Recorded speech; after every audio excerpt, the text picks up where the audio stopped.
Hello, everyone, and welcome to the Nasty Losers Finals. I'm AJ Cannon, joined over here by Big Tilt. We have Koyo versus Groundhog Day. It should be a fun match. What do you think about this one?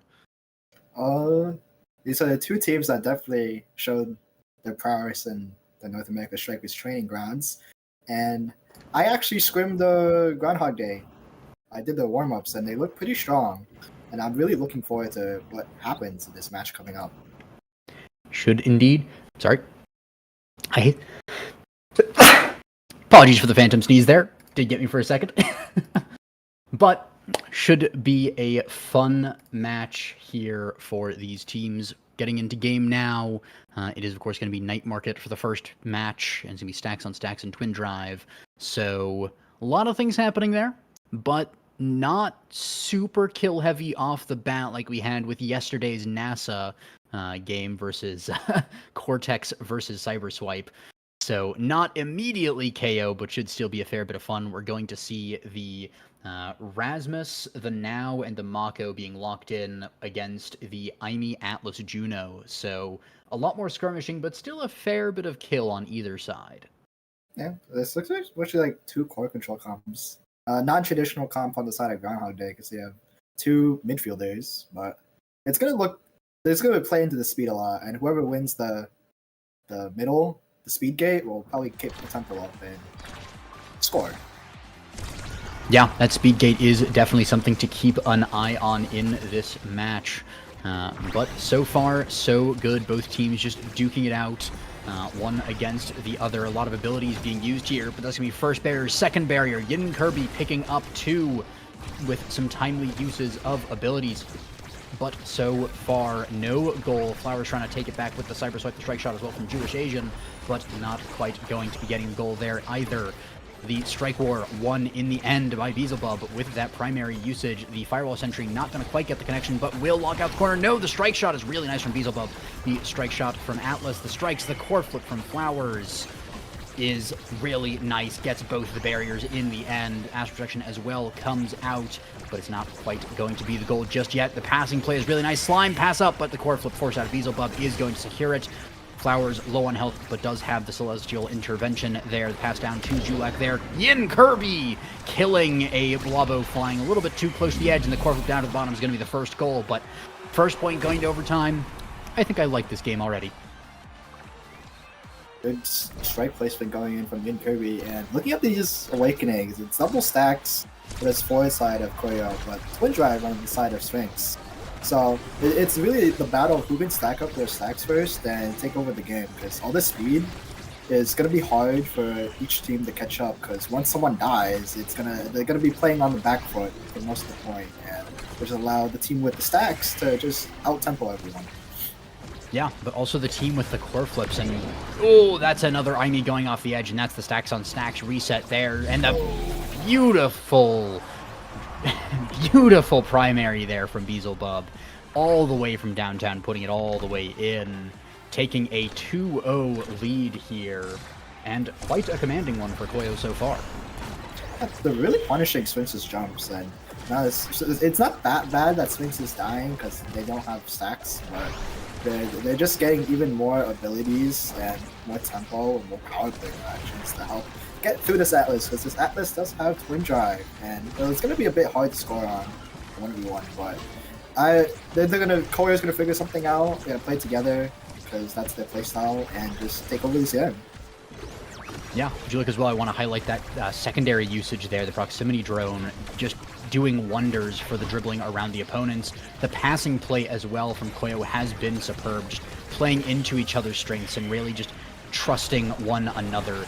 The ultimate from Sphinx does get some time, but not much else, as the clear is completed by a core flip from Beelzebub. Astral Projection is really nice. Firewall Sentry, Cyber Swipe, Flowers investing just about everything there, but not getting a barrier still. Sphinx does manage to win the strike with the help of a timely Slime, but that is only one barrier.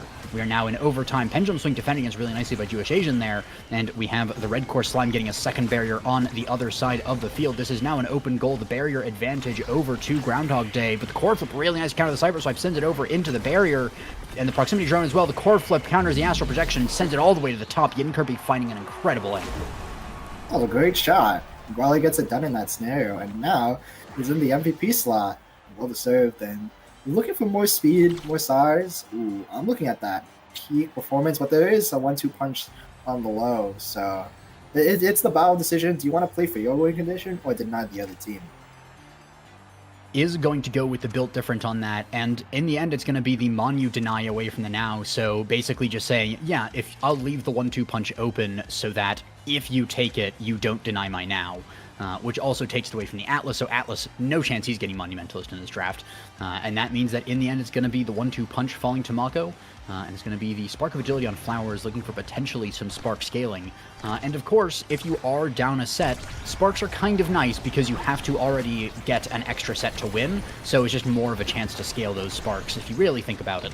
It's also a little bit of copium, but I do not mind that pickup, especially since Flowers stacks on stack Spark of Agility is just going to be so fast on that enemy.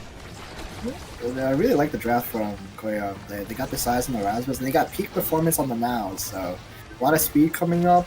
And it allows Yin Kirby to win 1v1s against rotation, but so many cooldowns for that twin drive. And it's going to be a test to decide of Groundhog whether they can penetrate the defense of Mako with an unconventional comp with Amijino. Yeah, it is indeed a bit of an unconventional comp, but we'll see if they can get something done there. Unfortunately, not this defense from Beelzebub, and the layering with Julek has just been impeccable all game long, so it's very difficult to actually get through with enough abilities to stand against those strikes. And the incredible find from Julek all the way around the Cosmic Expanse, and that's going to mean Flowers almost dying there, but not quite enough damage on Yin Kirby just yet to get a kill like that. Core Flip as well from Sphinx forced out of there a little unfortunately. Core Flip from Jewish Asian really nicely found, but Yin Kirby with an incredible Death's Touch all the way up at the top. And I mean, Yin Kirby, I don't want to, be too harsh, but really just playing with the enemy team, playing him like a fiddle on this one. Level 5 in a game where the next highest on the enemy team is barely level 4 is just speaking wonders about the core control on this comp, and Julek not far behind either. Yeah, I mean, it's looking really good for the side of Korea. Groundhog, they have to play on the back foot because the stacks are on their favor, and they're really dealing with all the pressure that Julak and Yunkabi are putting onto them, and they can't really get any set offense on because again, the unconventional comp, the Juno and the Aimi, they don't really have the stuffing power as like a Rastus Prime and an X-Bolt. A good kill from Flowers will lead them to have a power play, and maybe this is their chance they can. It could be their chance, especially taking off all of those stacks on the Rasmus and giving the opportunity, setting up the Firewall Sentry. But that layering, again, I was talking about it earlier, but Julek and Beelzebub are just in sync with one another. They're not doubling up abilities. They're making sure that even against the Firewall Sentry with an Aimi standing inside of it, they cannot lose a barrier. The secondary as well from Julek to make sure that Beelzebub could get down in time to defend that barrier. They do lose one in the end, but it was so much invested for the first barrier, and the first barrier is rarely ever the problem. The second barrier still standing in. Kirby is not going to be able to get through the Astral Protection. The core flip from Sphinx is really nice, waits it out, a little bit of patience on that one. Unfortunate Sphinx does not find the angle into the bottom, but Flowers will find the angle up at the top. The barrier finally goes down, the core flip with the Firewall Sentry, and that is an excellent checkmate there from Flowers. There's not a whole lot about that you can do. All of the abilities were already invested. There's not much left in the tank, and an excellent find there on just a team that is weary from the solid defense they've had to put up so far. Yeah, there's this win condition for the side of Groundhog Day. It's going to be either like finding these cheeky kills with the Aimi dash, or Koi speed from the Juno, or even just not even killing. They can't even do that, but just finding these setup plays with the top, if they get hot shot on the Juno, or just this Aimi turret, just put a lot of creations down the field and just stuff them out. But it's going to be really hard. Because the Julek and Beelzebub are looking really solid on defense, and all they need is to get Yinkabi the ball once, and he'll probably score. Yeah, but you can also use the Firewall Sentry to just get so much forward pressure. Flowers trying to play this game, but Sphinx was in the midfield there, trying to block out Yin Kirby, but that just meant that the clear down to the bottom was fine. The Good Shot gets it forward. Flowers gets a really nice bounce off the middle there. Beelzebub trying to intercept, but Flowers just got a strike afterwards. And now I was just about to start talking about how good Julek has been with the angles, especially on the core flips all game long, but Flowers pulling an angle like that from out of nowhere was amazing. An unconventional playstyle for Flowers is what she needs to do to make quick work of this Mako, and It's gonna really rely on either, okay, we're gonna get this core speed up, and we're gonna get these tricky scenarios that they're not, oh my gosh, 2 core flips are burned, and we might get the barrier here. No, but they need to really pull all the stops out in order to make something happen against this team. Yeah, I think Groundhog Day really needs to just get a lot of forward pressure throughout this. They can't let it be passed back and forth as it has been so far, because that just enables cooldowns to come back. And the core flip from Sphinx was a nice idea to get some momentum, but didn't quite get the connection that he was looking for on it. And Jewish Asian just slowly running on the Atlas down to the bottom there, using the Cosmic Expanse to zone out the Rasmus. Julak low on health, going to use the core flip. Strike Shot is really nice. Astro Direction to follow it up. Firewall Sentry carries it forward, but can Flowers actually get it through in the end? Unfortunately, the misstrike there. A great clear found by Beelzebub. Jewish Asian getting it forward on the bottom. Sphinx as well running to the bottom, but Flowers up the top. The Cyber Swipe strike not enough. The Glitch Drop sending it for an Astro Protection as well. Beelzebub a Strike Shot countered by a core flip. Great setup with an arrow, but not enough. And an incredible find on that narrow gap by Flowers as the arrow was expanding. But the pendulum swing from Rasmus is going to secure the last barrier that is on this field, and both goals are now open. Glitch Drop trying to intercept the core, but not enough. Of course, we do have these red core slimes all over the place, and Beelzebub whiffing a strike, unfortunately, is going to mean that Sphinx scores that last goal and ties up the game. 1-1 set. It looked like Beelzebub actually kind of lagged there, so unfortunate. And this draft is looking really scary. Deadeye, I mean, she has the pick of the litter here, and I do want to point out this team player. This team player might change the course of this game, and whoever gets it will give their team a lot of abilities to just push up and really stuff each other out. Yeah, that team player on the Mako will just help Beelzebub clear past this Flowers, Sphinx, Aimee, Juno combo, where they have the opportunity to recover the core themselves with the slimes or the glitch pops, but when the core is so much faster off the team player, that gets a lot harder, especially if you've already been dribbling with them back and forth in Strike Wars, and the Mako's able to proc that 1-2 punch on top of the team player. The core is going to rocket out of the goal box.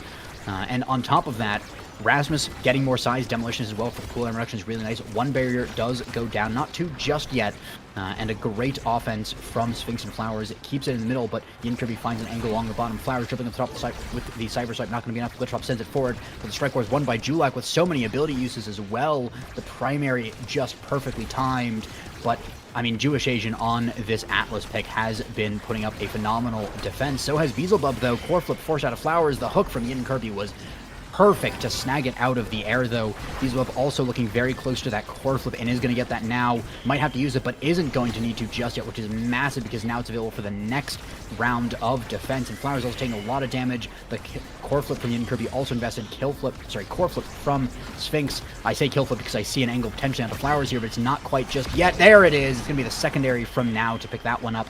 And of course, that team player speed all over the place. Death's Touch from Yin Kirby predicting the Rasmus clear beautifully as well on top of it. Secondary comes out.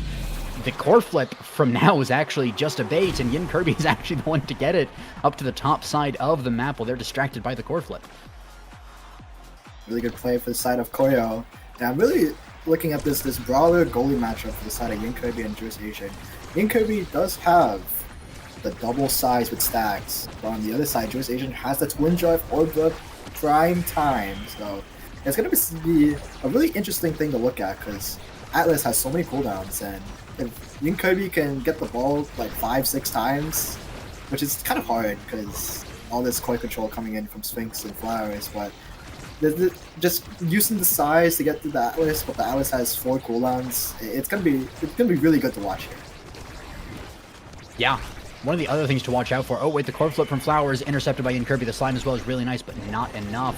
Pendulum swing as well is going to take the barrier, and we just go right back into this game. I was just about to start talking about some of the stats, but you never get a chance to in this game. The Strike Wars are being fought, and in the end, Yin Kirby finding that same angle up to the top, and Jewish Asian not quite able to get the intercept with the Cosmic Expanse.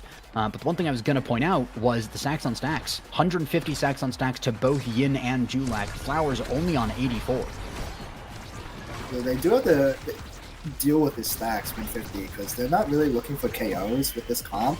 They're playing for core control, and you're going to be down. Like, Sphinx is playing midfield, and he's just getting outsped by both the brawler on the side of Koyo and the midfield. So it's really relies on Flowers to just make do with any interaction she can.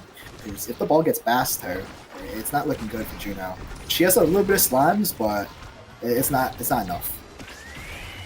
Yeah, another great core flip found by Julak, but I was just about to say, oh, the Yin Kirby core flip, not as good, but never mind, it's actually exactly what's needed to get it through. And a 3-0 set this time, going the way of Koyo. Yin Kirby once again the MVP there, putting in the work. I don't think Juno is going to get hot shot this time. It's going to be denied by the Now, it seems like. And Fight or Flight going the way of Erasmus. I almost want to see the Might of the Colossus because of all of the already picked up size, but the Fight or Flight is also an amazing pickup, nevertheless. Pickup on Atlas is probably going to happen here. And I would like to see Stinger pick up. Yes, Stinger pick up on the side of Juno. So maybe if someone steps on the Juno side, they take a lot of damage from that Monyu. And surprisingly, Aerial's pick up from the Atlas. Maybe they deny the Mako, but she just gets Missile Crown. What do you think about that, AJ?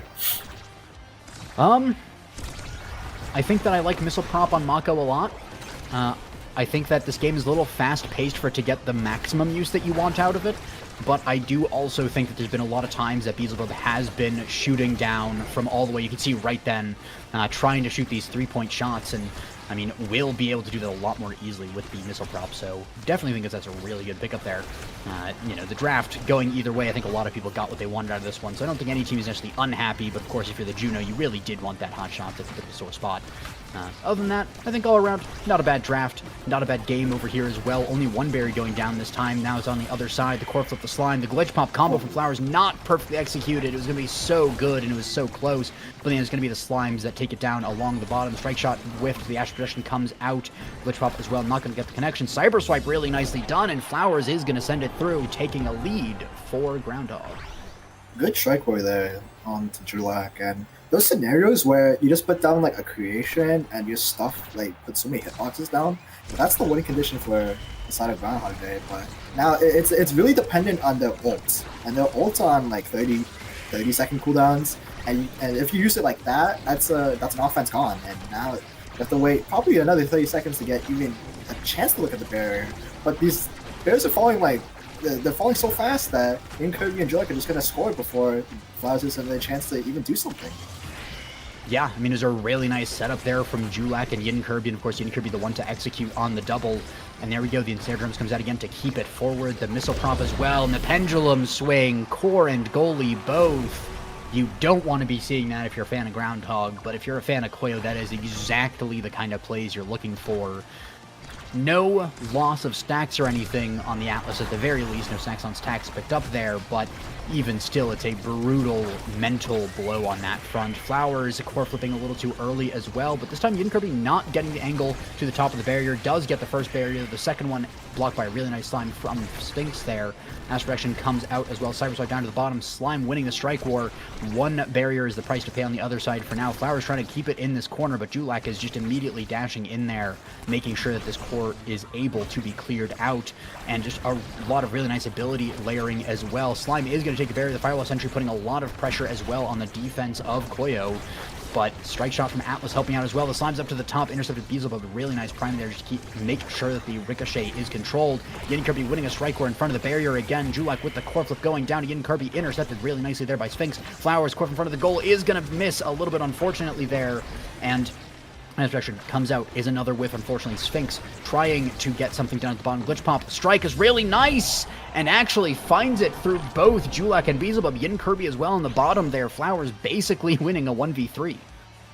Yeah, and that's there in that open net. A really lucky interaction there, and that's maybe that all Groundhog needs to take over this game, and it's looking really good, but this core speed coming out from Julak and Yin Kirby might be that, oh, Cyber Swipe doesn't kill.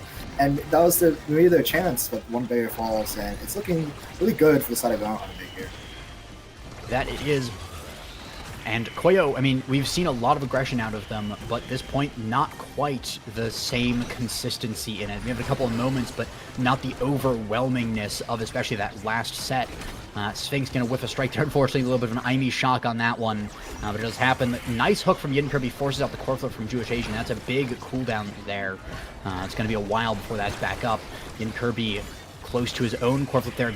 Great usage of the core flip from Beelzebub. Yinkerby trying to stun up the goalie, but a great counter expanse from Jewish Asian is going to mean that the barrier still stands for now. Core flip instantly used, and that is going to be the goal opened up. Julek not able to strike war versus Flowers this time, though, but it's going to be the whiplash from Yinkerby that sends it through Jewish Asian, tying up the set 2-2 and putting Koyo 1 point away from their first game in the series. These builds are a bit disturbing. Yinkerby has double-sized Firefly. He's getting kittened by Julek and Beelzebub, and that's all. the Atlas cooldown doesn't matter if you have so much speed, just cover all the space that once the ball gets out. And like look right here, he gets the first barrier, he has all this speed, and now the team player just gets the ball off, and now he has another interaction going. And he's coming down, doing all the Rasmus things, just striking the ball, using the slick kick speed, and it's really hard for a Jewish Asian to get anything done as a lockdown goalie if Yinkerby just has 5-6 chances every single time, and the cooldowns are gonna run out. But the devious flip angle from Flowers trying to pull something out of the bag. It is set point for them, and oh my gosh, strike one win for Flowers gets it done, and now it's set 5. AJ, it's looking really interesting here. Yeah, I mean, not as dominant from Groundhog as we've seen in Koyo's wins, but a win is still a win. That set still feels really good. Aimee has the option to take another spark, stacking up every single spark that's available, because of course leadership was out of the pool already. But that is so many stats on this Aimee. I think that's something to be wary of, but it is also going to be bulk up going the way of the Rasmus, so a little bit more health, a little bit more power, nothing to scoff at either. Last pick of the draft, you see, as the #1 ad rush enjoyer, I would say that you do not pick it here because you are not finding kills and it's a speed game.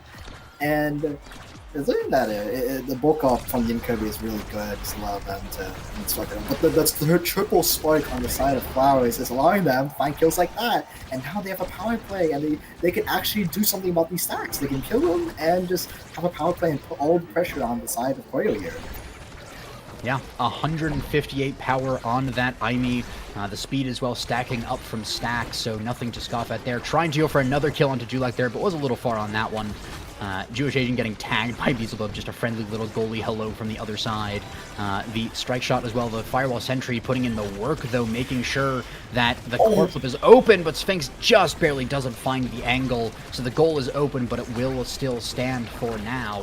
Yinkerby trying to get the line of the pendulum swing, isn't quite going to get it. A great manual redirect from Sphinx on the slime. Flowers as well with the cyber swipe, the glitch pop, the astral protection, everything being used, but not quite getting the goal just yet. Beelzebub on the defense, of course, has been solid, and Yinkerby finds his bottom corner that he's been using so well this entire game. There you go, Julek sends up the pass to Kirby. Kirby gets it done there, and Snare Drum's just barely not going to get triggered there, unfortunately for Beelzebub. Pendulum swing also not going to hit quite as well as Yinkerby wanted to.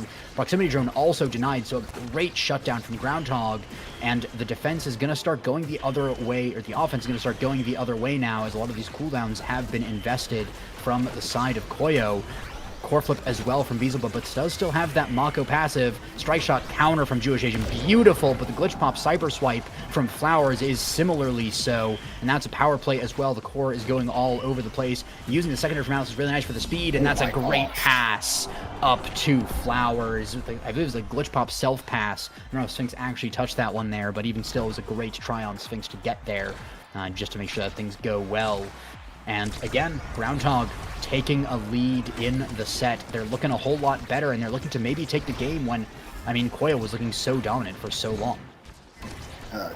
Jewish Asian, like I said before in previous games I've casted with him, ice cold in his bays, lockdown goalie, beast mode. And a good kill for Flowers, the Bloom of Doom. That's all they needed. Double barrier falling for the side of Koyo, and now Sphinx and Flowers are pushing up in the mid lane, and then, oh my god, the almost strike away on the perfect pitch and the slot up for Flowers with the cyber swipe. And it's looking like cinema, AJ. They brought this back. Yeah, Flowers locking in on that one. I mean, especially with all the extra cooldown, the speed, the power from those sparks helping so much. But I think it's also just like the mental buff from that last set, from winning it, and being able to go forward with a little bit more confidence on this one, a little bit more ego even, dare I say it, on some of these plays, but it's paying dividends. And one of the things is when you have that cooldown advantage, you can just invest abilities so much more freely. You can take barriers with the Cyber Swipe. You don't have to be worried about when it's going to come up, because it's going to come up in just a few seconds even. Jewish Asian with the secondary there is really nice to keep it forward. Use the ult as well, just to make sure that people are staying alive far afield. Sphinx jumping up to the top to get a Flowers Glitch Drop is going to get countered by a really nice ensnare drums from Beelzebub, and this could be the opportunity that Koyo is looking for to send it forward and just take control of the game. But Flowers is going to say no with Core Flip as well, trying to go for a Glitch Drop angle. I love the vision, but unfortunately it's not going to come true this time. Flowers a little bit too much ego on that one, but will also with the strike there. Almost had the opportunity in Kirby now with the Core Flip on the other side of the map, looking to take advantage of this, but Flowers, Glitch Drop going over the top, seen by Beelzebub, passed down to the bottom. The secondary as well is really nice, and Koyo is maintaining control here until right then. Flowers up at the top here has the Glitch Drop once again with the Firewall Sentry, with the Cyber Swipe, and it's all just a distraction. It's going to coast into the bottom of the goal to secure Groundhog the game. Beautiful distraction there by Flowers. Yep. Groundhog Day came back from it would look like a really hard position for Flowers. The Bloom of Doom gets it done on the Ivy Ford, and Koyo looked really good in the beginning sets. They had the speed, but then the spikes kind of came in the back, and Jewish Asian he kind of just locked in. I won't lie. Yeah, he had all the cooldowns, and in Kirby couldn't do what he was the Rasmus things he was known for, and a little bit falters on the defense of those last points for Koyo, but I mean, well played for both teams. That was a really good game to kick this losers finals off. Yeah, I mean, Flowers did really put in so much work there as well. I mean, I don't want to glaze too much, but it was a very clear shift in some of those sets when Flowers was locked in. You know, I don't want to put too much, we're talking about the defense of Koyo. It's hard to put that defense into action when we saw Flowers using the entire kit every few seconds off of those sparks. It's just so difficult to contend with. So I'm looking forward to see how these teams go forward, and looking forward to see if sparks get denied or if someone is able to triple stack sparks again, because that is generally not the best drafting strategy. Yeah. That game looks so good for Koyo. Kind of just slipped through their fingers at the end. Like you said, AJ Cannon, the mental is so important in these games, and just giving any sliver of hope for any of these teams is all they need to bring this back. It's not about it's a balance of awakenings, how you play mechanically, but the mental. All three form a triangle, and you need to balance all this to be successful in these playoffs. Yeah, it really is a game of balance. And that's, I talk about the different stages of the game, but, going into late game NASA, which is almost early game Nassel, you really need to have a balanced team. You really need to have these kinds of things. And it's the same thing as well for NAST to NASA. There's a lot of teams moving up through the ranks that are really good at one thing. But that's not enough to get to this point in the tournament. You really need to show that you have what it takes to balance all of the different facets of the game. And, I mean, wasn't a perfect balance from Groundhog. They did have some moments. They did have some weaknesses. Like I was saying, every time that Koyo took a set, it was dominant. Those two sets that they took felt like the game wasn't even going to be close. Groundhog, a lot more scrappy, dare I say a lot more sloppy in it, but if that's what gets the job done, then that's what gets the job done. They're able to take the goal in the end. They're able to get things done. They're able to take us to the second game here, potentially a game 3 if Koyo can lock back in on this. But it's going to take a bit of a lock-in after not really a throw per se, but you were very far ahead on Koyo, and losing those last two sets is not an easy thing to get over. It was all about the stacks, I will say. Stacks kept constantly being reset, and now they're on the even playing field. If the speed, like the Juno, obviously are not having stacks, they had the jump, they had the Dash Awakening jump, and that's all they need. And if everyone is on the even playing field, is the cooler heads prevail. And eventually on that last set, the mental reset, everyone was feeling good on the side of Groundhog Day, and they just got a few picks, a few kills, and the power play literally just sent Koyo on the back foot, and that's all they needed for the score. Yeah. And that is, again, one of those things, the back foot, you cannot, they're on the back foot going into this game, let me rephrase that, where they have to log in. They have to correct that. And that's not an easy thing to do. Tilting is often a very negative spiral. As soon as one thing happens, it's, oh, we're ahead, but it doesn't matter because we were ahead last time. Even if you manage to get over it a little bit, there's always a little bit of something in there that's still trying to drag you down. So you really have to be on top of your game and on top of yourself in that to make sure that you don't fall victim to that. And I think, it does seem like Beelzebub, Yin, Kirby, and Julek have a lot of synergy there that can help with that.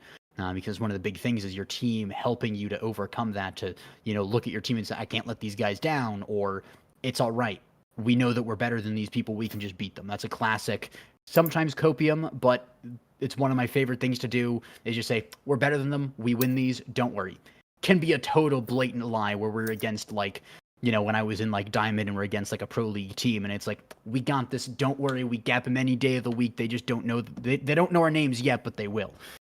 So all different strategies that they can use to come back in this one. But it is going to actually be the Juno ban from Koyo going onto Oni Village, not letting Sphinx have that comfort pick, which is, I think, a bit of an interesting one to leave the Imi on the field, but I don't think it's as common on Oni Village, so maybe they're just playing into sort of the map meta on that one. I mean, Ras was banned for the Sonic Groundhog Day. Showing respect to Yin Kirby for that pick. He's not, I won't say it's one trick, but that's his strongest pick by far. And they first picked Dubu on a bit. It's gonna be melee goalie face off. Yippee on Oni Village. We're gonna be here for a long one. And if both goalies just play solid, that's gonna be very hard to break these walls. You have so many cooldowns. Yeah. You pick Baldrin's Dubu. You just with size. Like, how are you gonna score on this guy?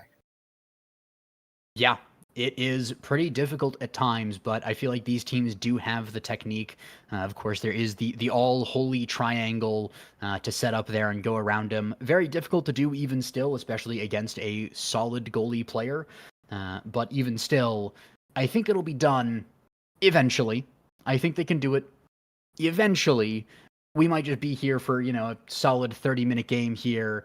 I mean, especially when it's Timeless Creator on that Dubu. Can also go the way of the Demolitionist with the Pauldrons as well. So could either go size or creation size and just have the duration of the creation. Even if it does sometimes backfire, I think it's still a fairly solid pick on that one. But I'm looking forward to see what these teams have. I mean, there is, of course, on the other side with the midfield, you have the Estelle.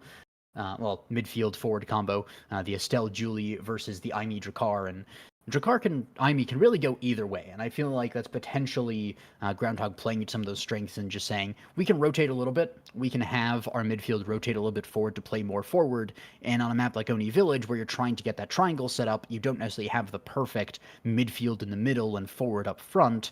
Sometimes you do need to flex it around a little bit, and I think that comp does give them that option very nicely.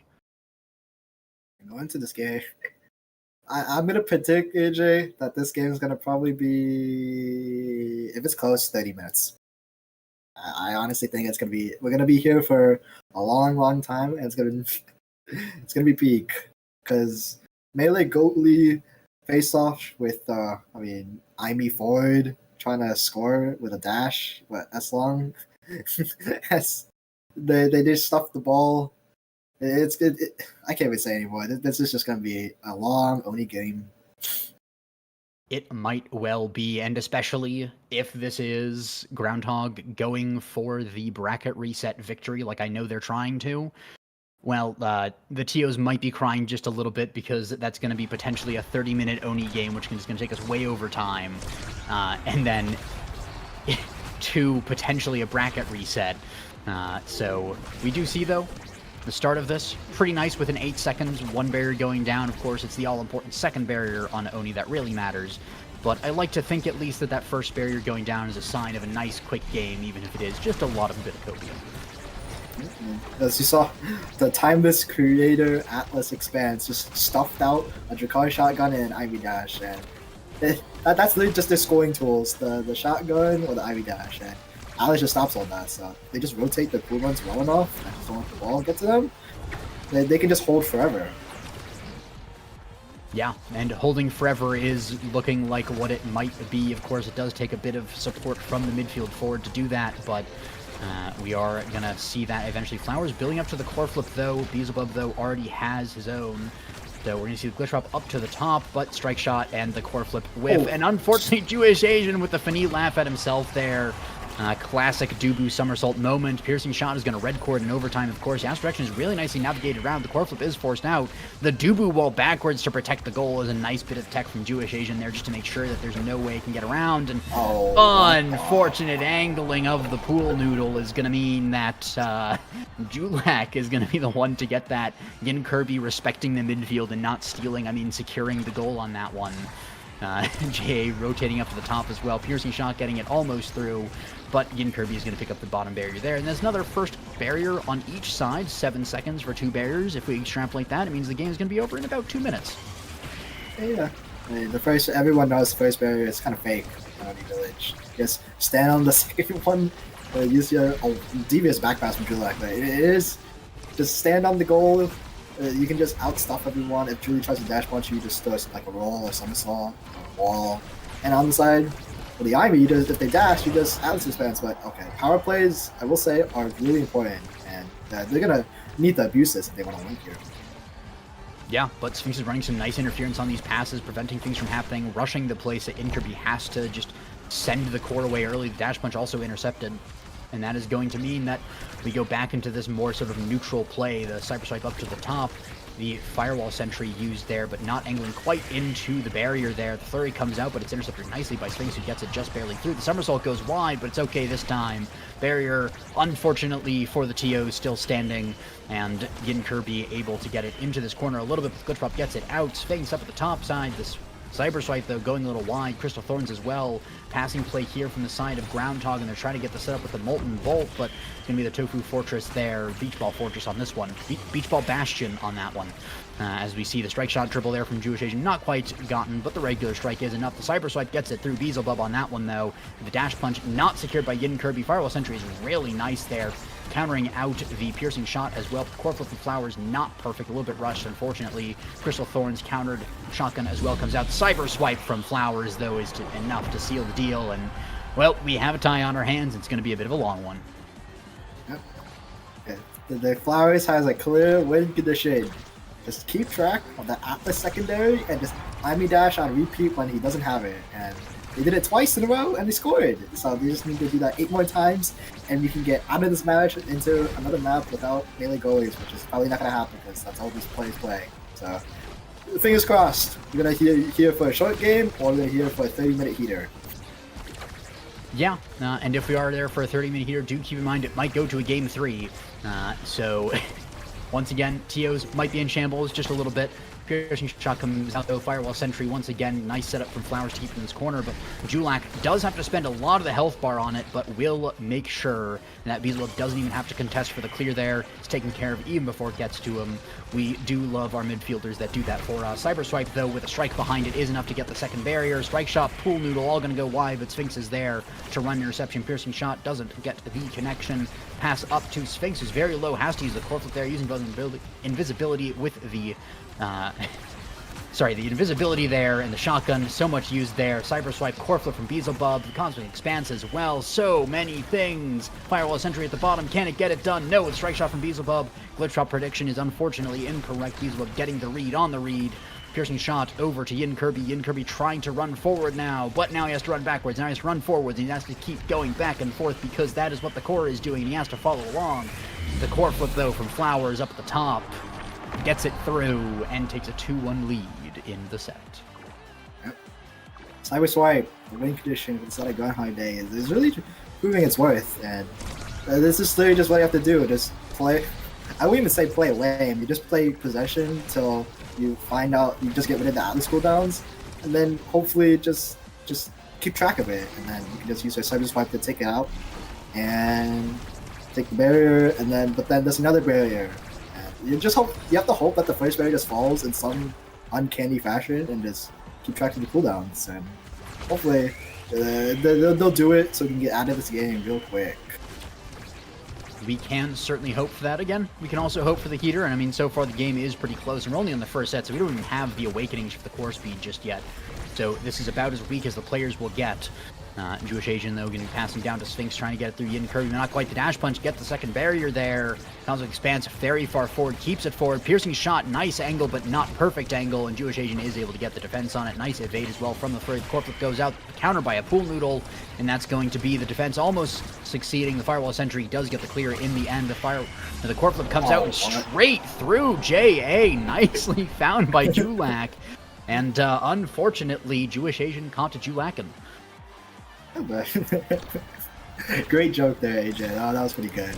And they're coming back into this neutral state. Just trying to play it slow, get all these cooldowns out. And Flowers does have the flip here, so they could find a cheeky KO, or they could just burn it, and now they have no scoring pressure for the next, like, 30 seconds. And as the barrier falls, AJ, it's not looking too good for the side of ground.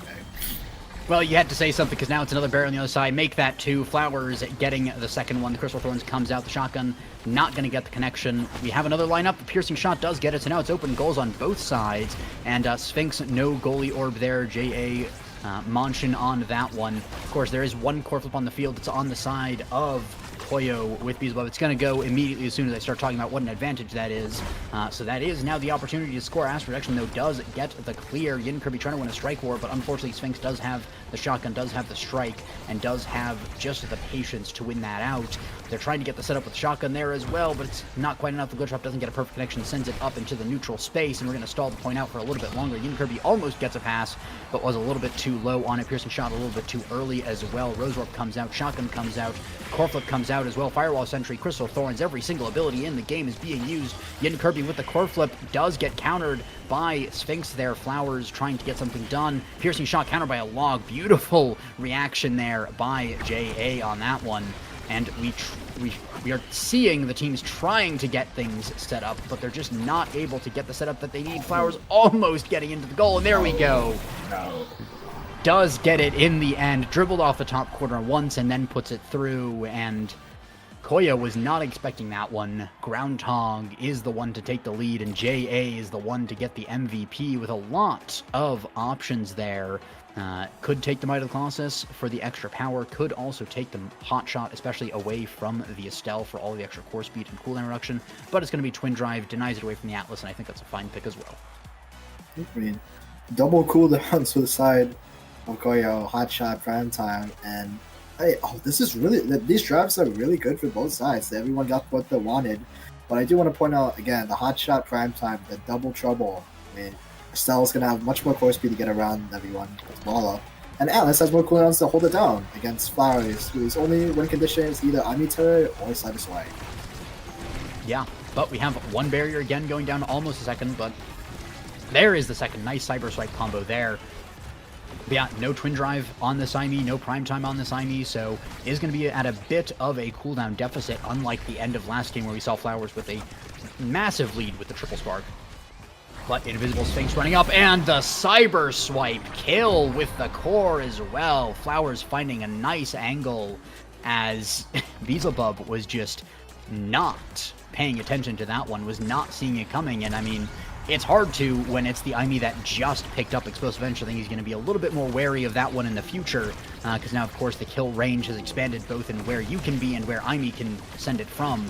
Flurry is really nice, but doesn't quite get the job done. The Beach Ball Bastion is also going to be used. Julak with a nice dribble against the back wall and also sends it forward. Flowers sending the Glitch Pop forward. The Molten Bolt is well used, but one of the Astral Projections is down. That's going to be the kill flip onto Estelle, and suddenly Oni Village is a kill map. And we're starting to see Groundhog running away with the power plays, getting the second barrier there. Yin Kirby with a really nice dash punch does buy so much time. And now Julak is back on the field. The core flip does get sent forward, but Jewish Asian is aware of it. Unfortunately, Sphinx does whiff the core flip there. And we see Flowers trying to get a dribble there with the glitch pop as well. Piercing shot gets it forward. Yin Kirby wins that strike war, but not enough to get it through JA, who is, again, solid on this defense. Both of these melee goalies, of course, are very good at what they do.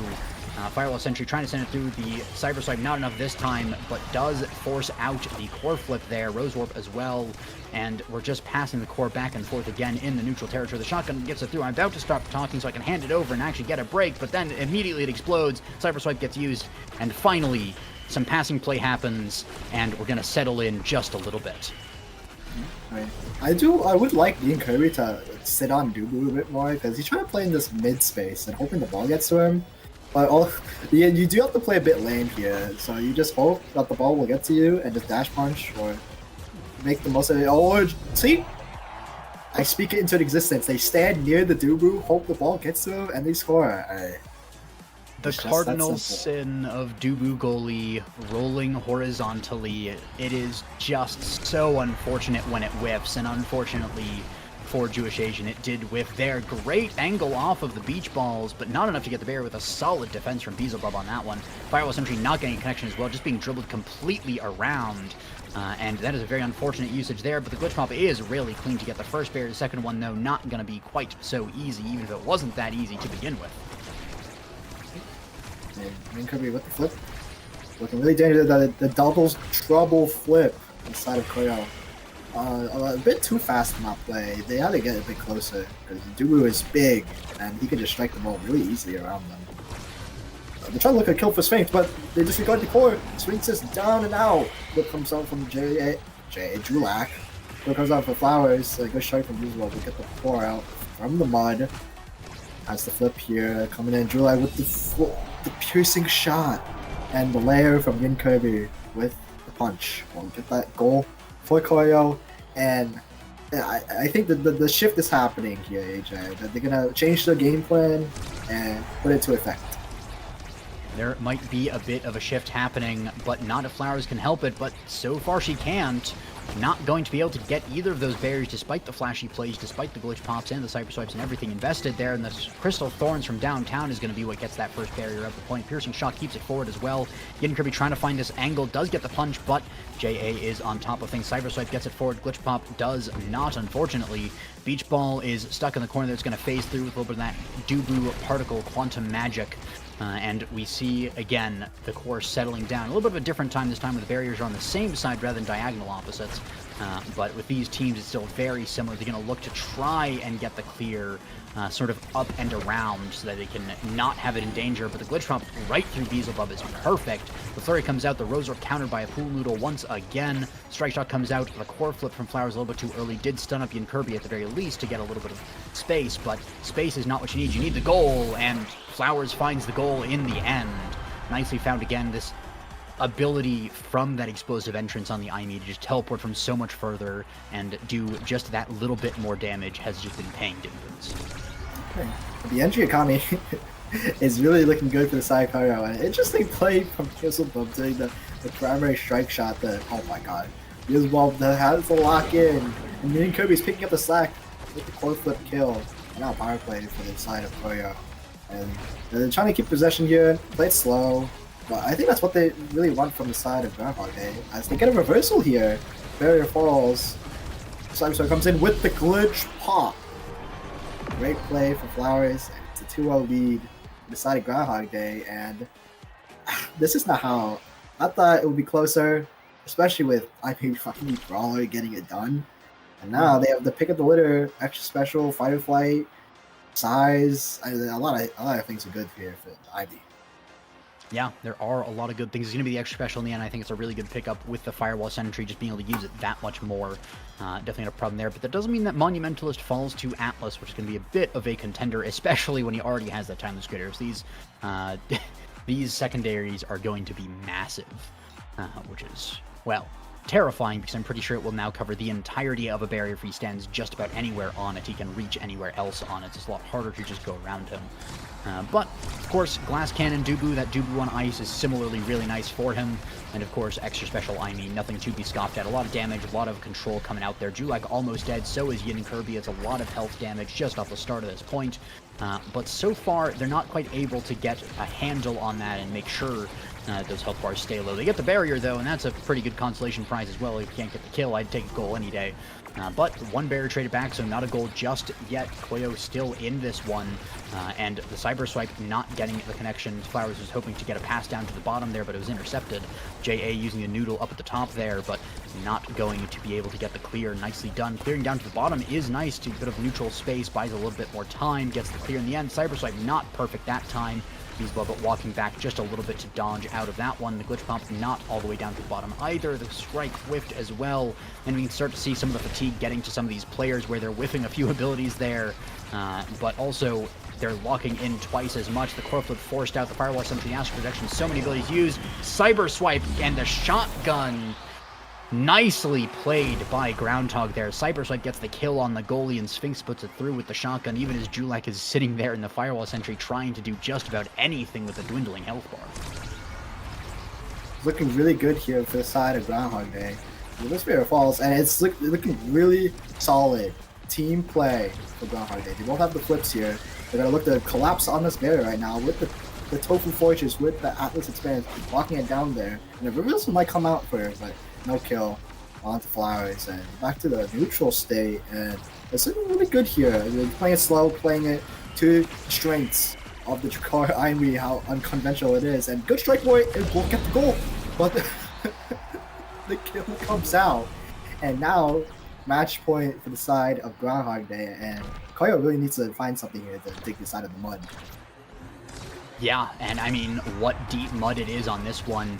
You don't even have a set yet, and the enemy team is on that match point. 2 sets, 2 points. Definitely not a comfortable place to be. Beelzebub playing super far up as well to try and get something done in this last barrier. And for now, they do have the advantage, but they've had to use a lot of abilities for it. And abilities do tend to slightly favor the side of Groundhog Day with that extra special Aimi turret that can just put so much work in. And as well, that first barrier going down now, the intercept on the core flip from Sphinx is really nice. Again, Kirby trying to get things done with the dash punch, does find an angle, also finds an angle inside the Aimi turret, getting bounced all around there. Glitch Pop trying to help out, but in the end, the clear is completed successfully. A lot of damage on Yin Kirby is going to be forced to use the core flip there. The ult from Atlas is really nice and gets a ton of healing out, but the goal is still not scored just yet, and the angle is not very easy to find on this one. It's very difficult for Koyo to find their in on this goal with just how oppressive Sphinx and Flowers have been before you even can get to JA on that defense. So pass up from Flowers to Sphinx, Glitch Pop down to the bottom just to catch a clear just in case. The Cyber Swipe to finish it off, and Flowers has been doing that play so consistently for the last few times. That's going to be Groundhog taking Game 2 and taking the series in fairly fine fashion after a little bit of a dicey start in Game 1. Really solid play for the side of Groundhog Day, punching the ticket into Grand Finals against guys on the winner side, freaking esports. Really solid here. And unfortunately, that'll be the end of the playoff run for the side of Koyo.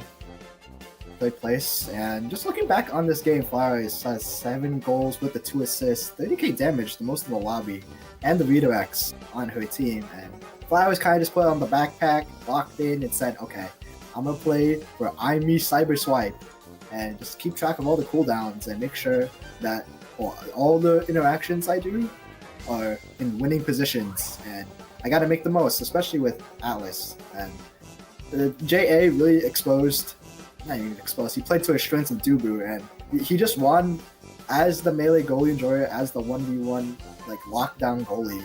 He just didn't let Kirby do much, and they just allowed Flowers to do her work, her job of just scoring and making the most.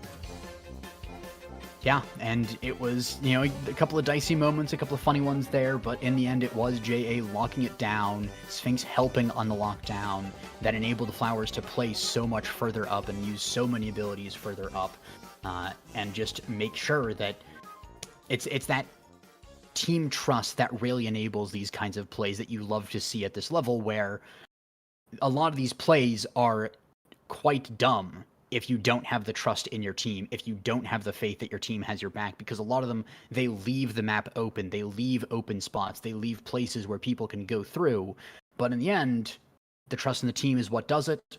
Koyo, unfortunately, is going to end here, and Groundhog, like their namesake, is going to be returning to the upper bracket there, and they're going to be going to the grand finals to face down with frickin' esports.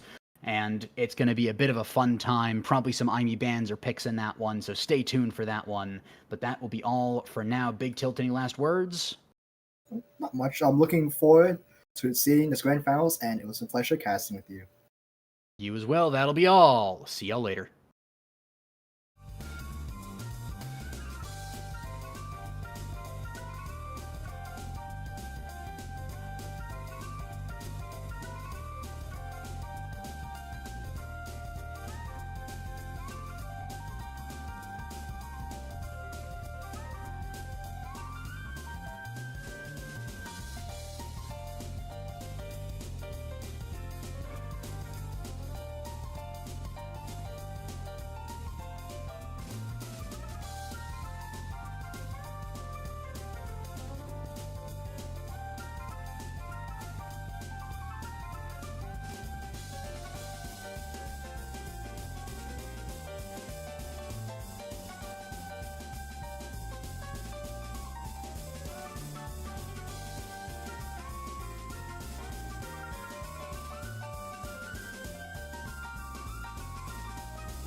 Hello, everybody. We are here. The final day of the NAS Season 6 is upon us. The final series potentially here in Grand Finals of the North American Strikers League training grounds. I am so excited to be here, joined by Big Tilt, as I had the stream sound open, so I had to listen to myself for a moment. But before we get into grand finals, we do have some important news to share. The North American Strikers League training grounds All-Pro has come in, and I am very excited to share our kind of up-and-coming members of the OS community. We're going to be going through all the All-Pro teams, going to go through Rookie of the Season, and our MVP of the season. So we'll get started with that right away. And then afterwards, we've got grand finals, GOG versus freaking esports. Both of these teams have clawed their way through first seed to get here. They are absolutely the ones to be deserving to get a shot here at the top spot. Looking good here, as I'm really interested in seeing freaking esports versus Groundhog Day. I mean, the goalies. Goalie Storm. He is my ISS teammate. We did win ISS recently. W. Yeah, I gotta put the W. Water. But yeah, I might be a bit biased here on the commentary, but I'll try to keep it level-headed here. Yeah, and you know what? It was interesting. We got some ISS winners here on the casting desk today. It's quite interesting. You know, I don't know. Weston casted grands. I'm here casting grands. Wait, it's a bit of an ISS winner sweep here for grand finals casting. Damn. Yeah.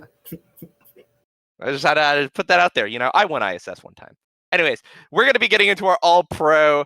So without any further delay, Saya, if you could bring up the graphics, please. We'll get into that in just a second as soon as I see him.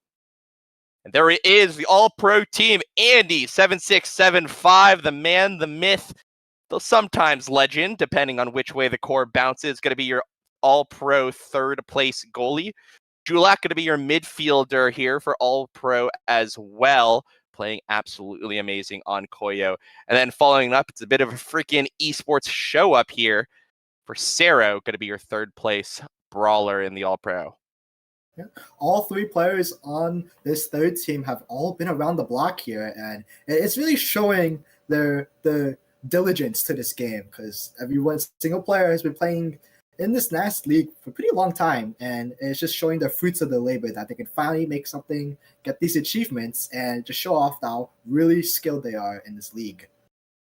Yeah, absolutely. Huge W's to all of them as well. And moving on here, we'll get our All-Pro second place coming up here in just a second. It's going to be Asianator, your second place All-Pro goalie. Cragley following it up in the midfield. My former teammate on the Warlords, the Moon Warlords, Nikki Minilin from the Handless Dogs, going to take the brawler spot here for All-Pro second place. Cragley did show up a lot in the playoffs, had a really good, interesting series against Ferret, and Nikki Minilin, Asianator, did really solidly in these leagues. Asianator known for his Finny, the Dubu, and Nikki Minilin known to getting it done for the Handless Dogs with that brawler pick, with that Rasmus with the X, and just showing their prowess on their roles, and congratulations to them. Absolutely. Well-deserved. And finally, our All-Pro first place team going to be showing up in just a second here. Beelzebub, I think, absolutely earning that place. Koyo's goalie in second place. In midfield at first place, Jack Limestone, there with his signature Estelle pictured. And finally, Overgrown Lemon, the ace of Ferret, the legend maker himself, the scorer, them Juliet Mastermind, a well-deserved first place ballot as well. From all three players, to be completely honest, they've all had a fantastic season. Beelzebub known for his melee goalie picks, the Mako, the Atlas, getting it done in the goal box. Jack Limestone, known for his Estelle pick, but he can pilot anything from Aimee, Vice, now, really solid in the midfield. And my personal favorite on this All-Pro first team, the Julie player, the squeezer, the juicer, the one that gets it done for Ferret, Overgrown Lemon 5. Congratulations to each one of these players who made any team, and It's a really good achievement for them to make these all-pro teams, and just shows how well dedicated they are to this game. Yeah, 100%. All of these players are players to be looking out for in our coming seasons as well. Now, though, a big award, I think probably the most important for the North American Strikers League Training Grounds Rookie of the Season. It's coming up in just a second. Overgrown Lemon 5 absolutely earns it. Again, the star, the light that is Furret, which I think shone so brightly throughout the season. So many amazing scoring plays, mechanical mastermind himself, and an absolute well-deserved representative here for Juliet on this vote. So shout out to Overgrown Lemon 5 again. Juices are here. They're here with no pulp. I can't think of any puns, but congratulations to this guy. It is absolutely well earned. The Squeezer carrying his team throughout playoffs, and just the monk mental in the waterfall lays dormant until set 5, and then he unlocks his true potential and releases all the demons onto the core strike fields and dash punches everyone and gets it done. Well deserved. Yeah, absolutely. Overgrown Lemon set 5 magic came out here so many times this season, and that's going to be our Rookie of the Season. Congratulations again to this player. And moving on, though, for potentially the most prestigious award of the NAS, going to be the MVP for Season 6 NAST. Bring it up in just a second. It's going to be Overgrown Lemon 5. It's a bit of an Overgrown Lemon 5 sweep. I'm just as surprised as you are, but most likely the most beloved player in this league, Rookie of the Season, most valuable player, first place, all pro. It might just be Overgrown Lemon 5. Absolutely well played to the man. It's a shame that he could not have made it here to this day number 2, but it is an absolutely deserved victory. It's an Overgrown Lemon 5 sweep. Overgrown Lemon 5 out of 5 here on the day. And congrats again to that player. Well earned. It was absolutely a pleasure to watch and cast this man throughout the regular season. So high hopes for this man coming in to future seasons and future games of the NAS. Really looking forward to see how far it does in the future. I mean, the sky's the limit with this guy. He can basically do everything. He can carry his team, he can take over the game, and when you need a goal, he's going to get it for you. So really putting his back on for his team, and being the Julie player, as Julie One Tricks, I commend him. And this guy, he can do anything. And if you just believe in it, you'll get it done. Yeah, 100%. And hey, I feel like if what he could do on Juliet, he could do on any character. I think the sky's the limit, definitely speaking. So again, congrats to Overgrown Lemon 5 yet again. 3 gold awards for this man from the North American Strikers League Training Grounds. Well played to him. And finally, after that is going to be the end of our all-pro ballot. We're going to be getting into grand finals of the North American Strikers League Training Grounds Season 6. Freaking esports are going to be taking on Groundhog Day in the final series here of the season. We'll see what they have to give to us here. Looking at these maps right now, Groundhog pick with the first picking Night Market, freaking esports going on to the IMES app. And if it goes to game 3, we're going to the Splash Zone. Water cannon, a lot of fun, a lot of diversity, allows for many different playstyles here. You can play core control, you can play damage, but I know for the side of freaking esports, they're going to lean heavily into that damage comp. Yeah, 100% agreed. Night Market to start us out. We saw a lot of that actually in the grand finals of Nassau and NASA, and it's going to be coming back again for NAST. So a bit of a Night Market sweep, high presence here in all of these series. And I think that makes me think about what players like Flowers are going to bring to the table. I think she's a huge fan of a lot of these ranged brawlers in the IME, in the Luna, and I'm wondering if Night Market is going to be able to enable that sort of play style, or if Hamster Quest, who's been around forever and has a bit of a champion ocean, is going to be able to bring out the Juliet, the X, those sort of picks that have been in Night Market staples here at the end of this season. So I'm quite curious to see how draft is going to go for both of these teams. Yeah. coming into this draft right now, we have Glass Cannon Hotshot, Juno and Ruinbad coming for both sides, and Estelle, Julie, Amy for freaking esports. And going for Groundhog Day, you have Jakar, Vice, and Mako to round it out. Quite interesting here. I think that Juno ban is actually very, very interesting. It's we talked about freaking esports with freaking Chris on that Juno, who had an absolutely explosive performance to get here. But Sphinx, another of those players that really do commend respect on the Juno, is on the other team. So I imagine it's going to be a very hotly contested pick throughout the entire series, but it's really interesting to see freaking esports Bennett on blue. And I think partial reason for that is Sphinx's Drakkar, right? Kind of a old school counter to the pick, and something that Sphinx has been piloting immaculately so far here in playoffs and throughout the regular season. So I guess it just makes sense that you don't want to be the one playing it yourself. You're going to have to just sacrifice that and respect being a Juno, and that might have some repercussions here for character draft later in the series. I do want to mention that Hamster Quest took Vicious Vambrace, a very unconventional gear awakening for Juliet wall characters. You have to pick the Slicks or the Pummelers, and I'm not sure if this is going to get much value in this matchup with Pat here. Yeah, I'm not too sure. Flowers, obviously a big damage player herself, being able just, someone who always wants to look to do out the damage. But on the flip side, yeah, that Drakkar Mako is... I'm not quite sure if they're actually going to be pumping out so much damage to warrant the Vambrace, especially if you could get something like the bulk up or the peak performance, though. As right now, actually, it's kind of looking the exact opposite. Sphinx going to be the one low here, going to be threatened with a KO. A good defense here from the sound of Groundhog Day means that they're going to be able to stay alive coming into overtime. Sphinx with an absolutely huge clear out, but he's going to be knocked away by the cord flip of Storm. Okay, that's a bit awkward, isn't it?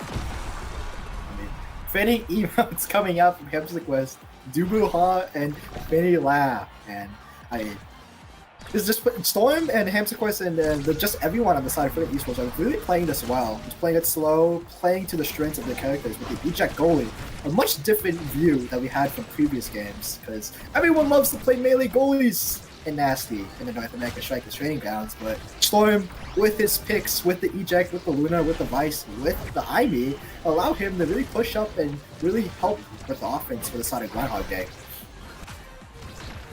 Yeah, and it's quite interesting to see that disparity. Storm, though, with that Glass Cannon eject button means he's kind of got the best of both worlds, right? The one other pick that we saw a lot coming out from the Imi was the Glass Cannon, or sorry, the Momentum Boots, and I mean, Glass Cannon is just kind of mom boots at home, really, right? So Storm's going to be able to play this Imi, I think, very effectively, and she's going to be set up, or sorry, the Imi's going to be set up here for a lot of success coming into it. And we're already seeing a lot of that, right? Storm accredited with that previous goal. If Flowers is not able to get those consistent chain lightnings onto the enemy goalie, this could be a Storm sweep. He did just get 2 goals for his team, and now Flowers is looking really low with the flip. They're looking to try to kill her, but with this playing a red for her life, Flowers is going to get the orb and use the flip to probably score here. But good defense from inside Groundhog Day, and just looking, oh my god, the flip gets taken out, and Flowers is looking low, and now she probably will die in a few seconds. Yeah, maybe the Imi damage is going to be there. Flip exchange, freaking Chris unfortunately get a whiff. As Flowers desperately trying to stay alive, a bit of an aggressive defense here. Hamster Quest actually going to be staggered. We might see some value off the Vicious Vambrace. Flip going to find a KO. Storm, an amazing angle to open up the net for the side of Groundhog Day. Firewall Sentry comes through. Sphinx has to evade defensively. A good KO by Storm. Freaking Chris now in a 2v1 situation advantage is going to be able to strike it in. Great corner offense for the side of Groundhog Day, really pinching all the options that the goalie had, that Josh Asen had on that defense. And now, okay, add rush. We could beat it. We could take a third. I'm really looking at this ad rush and they pick it, and it's gonna allow them to just sweep everyone and just out tempo this whole entire game. Yeah, definitely an interesting relationship between Nasty and Adrenaline Rush. It's something that a lot of people have avoided, and I'm really curious to see it being picked up. I think this is a good draft. It does give over the prize fighter or specialized training of Flowers, but I think that Vice was getting something good no matter what. So on the flip side, I think Answer Quest with his Vicious Vambrace and the bulk up, basically impossible to kill, I think, for the composition that Groundhog Day has brought out. Obviously save for some crazy Flowers Vice shenanigans. With this Vicious Vambrace bulk up, now they can just play for... They can't really die to just raw stagger kills. They have to die to like some random Vice shenanigans. Like, okay, I'm gonna walk up to you and primary ult, and hopefully you will die. But Hamster Quest, being around the block so long, they would not fall for those scenarios. And Sphinx is gonna probably die here with the kill confirm. No dice on that punch kill, and now we're back to neutral state, and we're just looking, we'll just settle in, get the orbs, just recollect our thoughts, and oh my gosh, they almost just died there. Yeah, this is so much damage now coming out. On top of that, the Crystallized Thorns was there, stops the regeneration for Sphinx and JA. Now Sphinx going to be the one paying the price for that. Strike War win for Hamster Quest now. Pass up to Storm. The triangle is fully formed. The flip comes through, but Flowers, an amazing supernova to deny it. Almost gets the goalie barrier for her troubles. As we enter overtime here, Storm with the flip. Flowers trying to bait it out, but unfortunately not going to be able to do so. Cyber Swipe comes through, a little bit of damage onto Flowers and gets the core out. Hamster Quest maybe one more opportunity here with a Flame Flurry. No, it actually sails right through two members of Groundhog Day. Sphinx and JA not able to reach it in time. It's going to be freaking esports potentially pulling away here in set number 2. Hamster Quest really locking down Joyce Asia's options with that Flame Flurry, with the punch, and I've said previously, I really like the Juliet Mako matchup, and Hamster Quest is really exploiting. They're saving the abilities for the cage, they're getting rid of the speed from the secondary, and now, oh my gosh, 2 evades are gone. The damage might come back to bite freaking esports, but good out from their defense, and oh, unfortunate barrier fall, but we're gonna clean it up, and we're gonna go back and probably take the second barrier here. Absolutely great. Hamster Quest, though, a man on a mission, wins the Strike War, almost gets the goalie barrier, but not able to do so. But he's going to have to support a freaking Chris now, who's made his way up the midfield line. Cyber Swipe Glitch Pop comes through, chunks out Flowers. Sphinx is going to be low as well, but freaking Chris, the one on the chopping block right now, damage-wise. Core going back and forth. Strike Shot able to get a good clear out, but Sphinx is going to have the one with possession. Storm walking forward here with the eject button. Oh no, it's a tragedy, but the Cyber Swipe's going to be there. No, the Glitch Pop is actually what's going to be the one to save it. Flip comes through from Sphinx, and with only 2 members on the board, there's just too many angles that Sphinx could take. Finally, Groundhog Day find themselves on the board. And Storm played that defense really well. He actually forced Sphinx to use the flip. Like, they didn't falter in front of Flowers, and they have extra specials, so they saved the spell for another offense. And now they're collapsing here on the night market, using the speed gate, trying to get something done here. And, oh, they could have killed Sphinx there, could have punished them for mispositioning, coming in with flip on front of the Mako. No dice on that scoring opportunity. Now, coming back here, and they're looking pretty solid. 2 flips coming up for the side of Groundhog Day, but friggin' Chris is forced to evade, and now he's looking to be damaged. And damage has been rather interesting this game. I feel like we've seen a lot of dash punch kill confirms like that onto players like Sphinx, but on the flip side, because of this Vicious Vambrace and because of freaking Chris's, he's been saving a lot of those blinks for Supernovas. He's not being chunked out. He's unfortunately going to be taken out there, but not really because of stagger, just because of a kind of a combo that hit him. So it's interesting to see, because it feels like Flowers and Sphinx are not able to find a lot of power play opportunities. So right now, all members of freaking esports going to be here on defense as we enter overtime. Strike War win by freaking Chris, but he has to go through another one to win. Cyber Swipe comes through as the power cord unfortunately got a whiff there. The piercing shot sends it up to Hamster Quest, but it's going to be blocked away by JA with the drum and bass. Yeah, very awkward bounce here. A Night Market flip comes through for Flowers. The power cord's there. Hamster Quest winning a crucial Strike War go, gets the clear out. This freaking Chris may be an opportunity, but he's going to be shot and staggered before he can have an offensive power play. The Strike War from Storm is a little dangerous there, but it is able to get the job done. Unfortunately, though, the flip not blocked by the Flame Flurry. 2 points going to be going the way of Groundhog Day. Oh, Storm is putting a lot of work on both the offense and defense. And he might need a little help here from his teammates because he's doing all he can, putting the turrets down. You really don't want to play defensive with the eject goalie, with the Ivy. You really want to get in there, put your turret down, put all your glitch pop, cyber swipe, all the damage, and all the brawler and midfielder can keep the possession up, so you have cooldowns to keep doing it again. So it's really up to the side of not Groundhog Day, the freaking esports to get this done, to get the cooldowns out, try to pressure the goalie. And just, oh my gosh, I killed my fight. Found it all wrong person. I was looking at the wrong person there, Big Fat. And now power play to the side of Groundhog Day. They're trying to get it done. Storm playing the defense really well, playing calm and collected. And now with the Marco Speeds coming in, trying to push the ball up to the side of Groundhog Day. And now we're back. Chris has respawned, and now it's 3-on-3. Yeah, power play gonna come to an end here. Freaking Chris has some cooldowns, able to get one, flip all but guarantees the second one here. Storm gonna work up, has the cooldowns, a little bit of a scary strike as we enter overtime.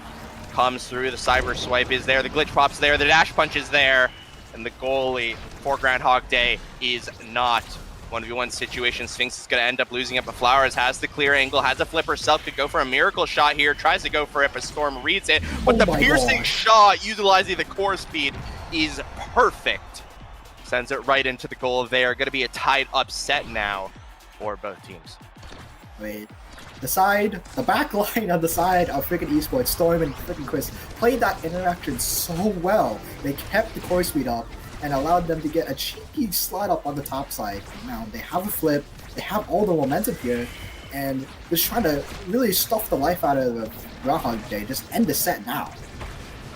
Yeah, that would be a huge win for Groundhog Day to be up 2-0, but that's going to be easier said than done. Open net here, Flowers with the Supernova hits two members, but no K is going to be found. Freaking Chris going to be knocked low, however.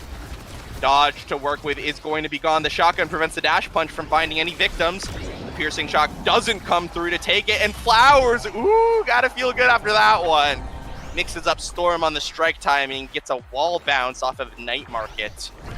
That's going to be a completely dead even game for both teams. JA going to be your MVP.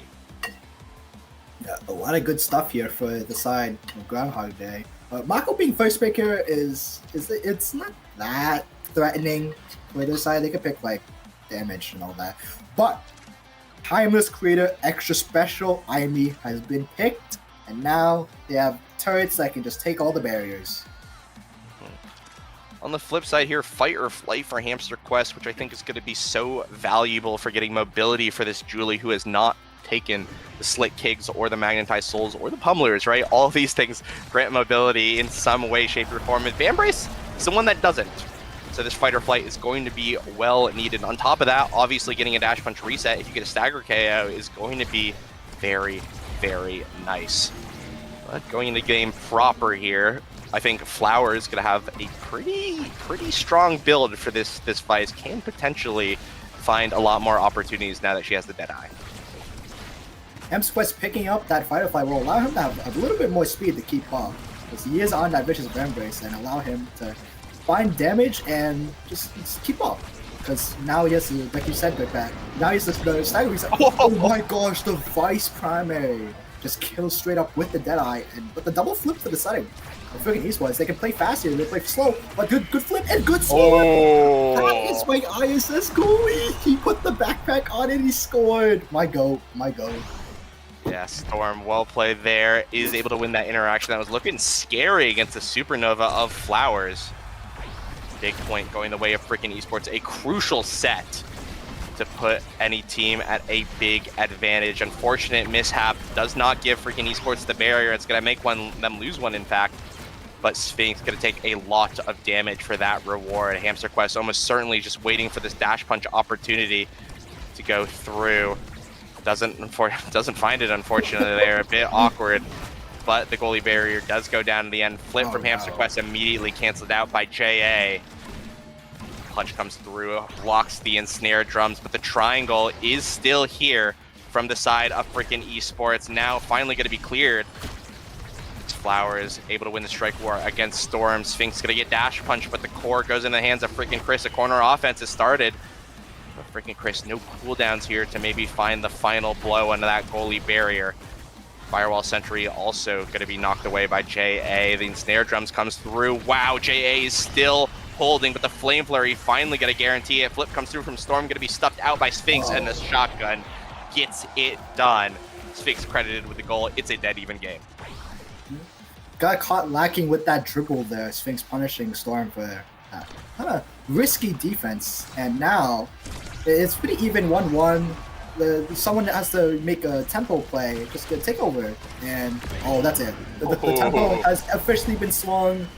Bring that awakening back on the low. They have a double barrier, double flip to the side of Groundhog Day, and now they could really just play slow, play for the corner, but not even starting to go. The good defense. Oh my gosh! Oh! The defense from the side of him. Oh! Shotgun ends the point, and now Groundhog Day are up, and now they have all the momentum to take this set right now. Yeah, that was a valiant defense from the side of Frigate Esports, but after a bit of a slog early game, Groundhog Day is going to be the ones advantaged in game number 1. Hamps JA gloriously holds on to that first barrier, but Sphinx going to lose his flip and his life in the process. Hamster Quest looking to play corner offense. Flowers with an amazing supernova buys so much space for her goalie. And the power play is all but stalled out. Should it go here? No. Hamster Quest, an amazing strike to end out the power play. Opens up the net. Cyber Swipe's there. The Flame Flurry is what secures it, though.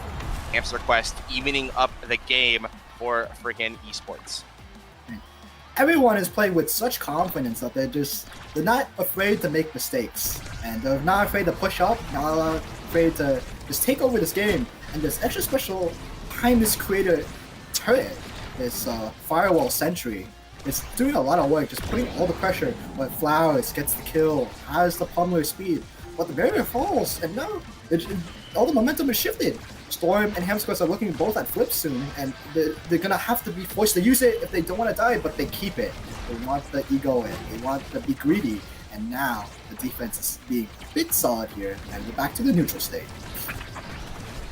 Agreed. It's been freaking Chris, actually, I think, the victim of a lot of the damage that has been coming out of Flowers and Sphinx, and we've been feeling that. It's like midfield missing a presence from freaking Esports right now, and not really to freaking Chris's own fault. So right now, we are going back into that neutral state, like you mentioned. Going to be a tense 0.5 here on set number 3. Freaking Chris looking to start the corner offense, the Firewall Sentry providing support, but to match that, Flowers with the Supernova forces freaking Chris. Wow, an amazing snipe comes off of JA's flip, gonna open up the net for freaking Esports. The corner here on the bottom has been so bloody, so deadly, but Hamster Quest, a wonderful strike coming through. Storm has flip, the offense might be here. No, has to blow flip defensively. Key point for both teams. The dash punch gonna be stuffed away by the pitch perfect. Now the drum and bass going to be the thing to defend the line. Oh my god. What a slow roller. The angle is perfect, and Storm, despite the glass cannon, cannot find it in time. That is not what you want to see in such a crucial point. Yeah, unfortunate mishap there, but we're looking at this draft right now, and I'm looking at a certain B. Sting, buzz. You gotta take that stinger. Oh, we actually give it up. We take aerials, and now Storm has so much damage.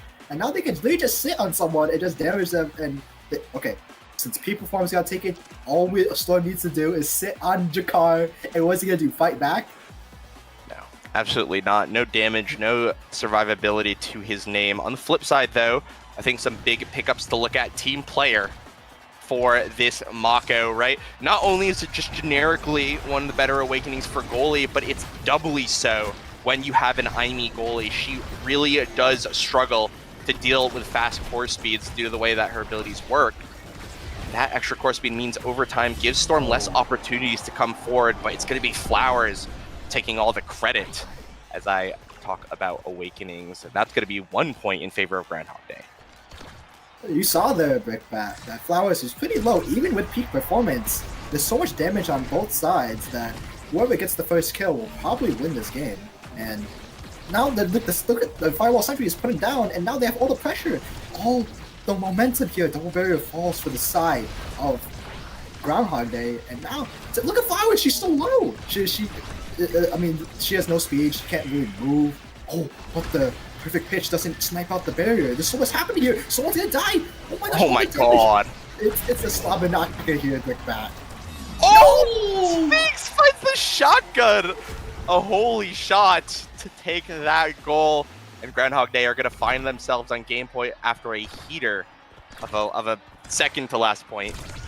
It's going to be up to freaking esports to be able to defend their position here in winners. A good start as one goalie barrier goes down. Flowers looking to end this. That supernova is going to be so dangerous. I'm looking at freaking Chris with no evade to his name. If he walks too close to the edge, that could just be it for him from a power chord supernova combo. Flowers looking to push the core forward. The perfect pitch from JA. That team player as well sets Flowers up perfectly.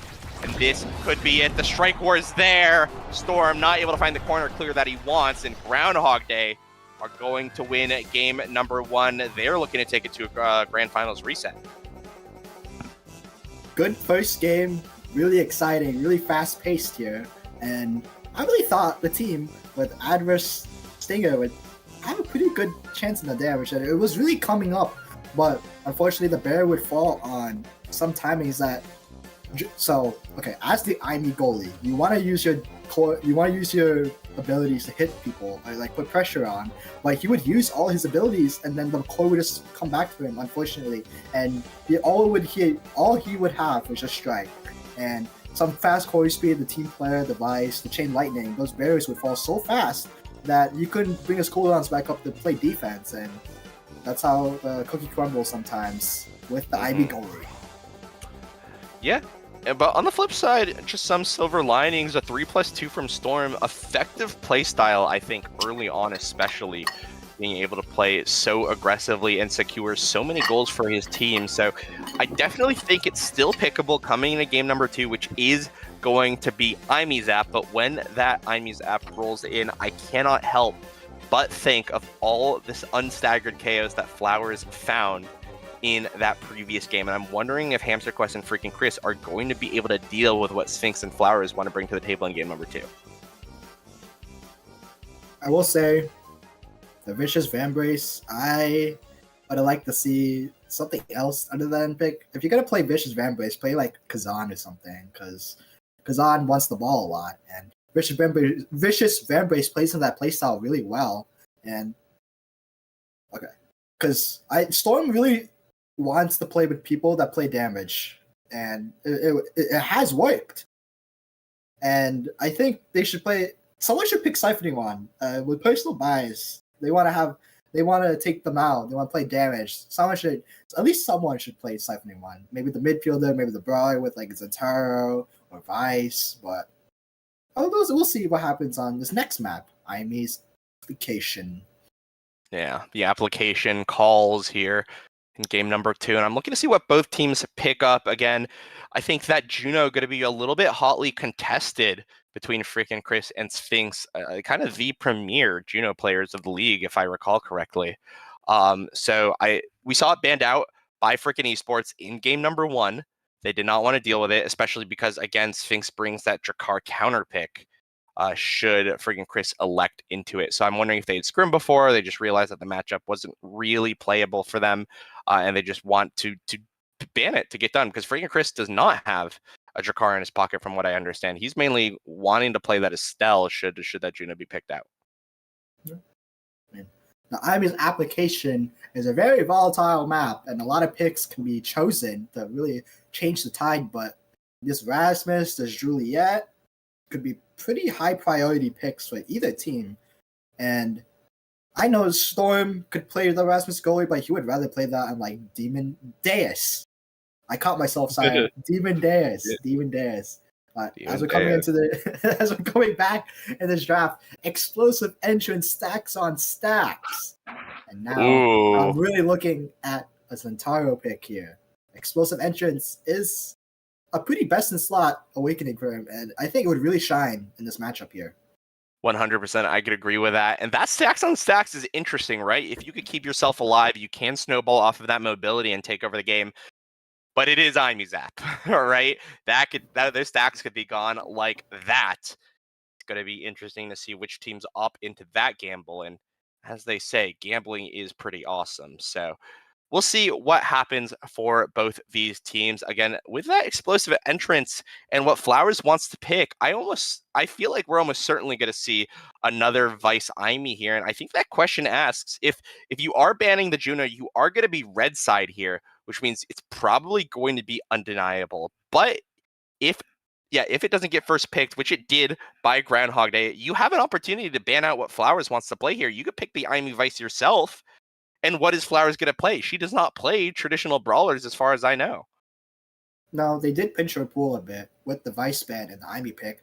And now she's going to play Luna.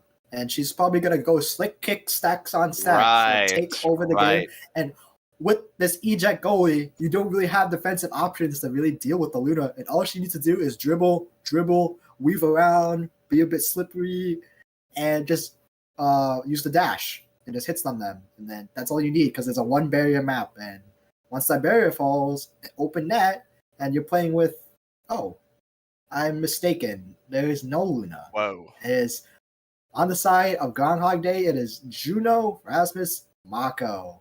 And on the flip side, saying your terminology, it is Imi, Estelle, Jakar. Really looking interesting picks here. Whoa. Okay, I'm going to be real. No clue what is going on with these compositions.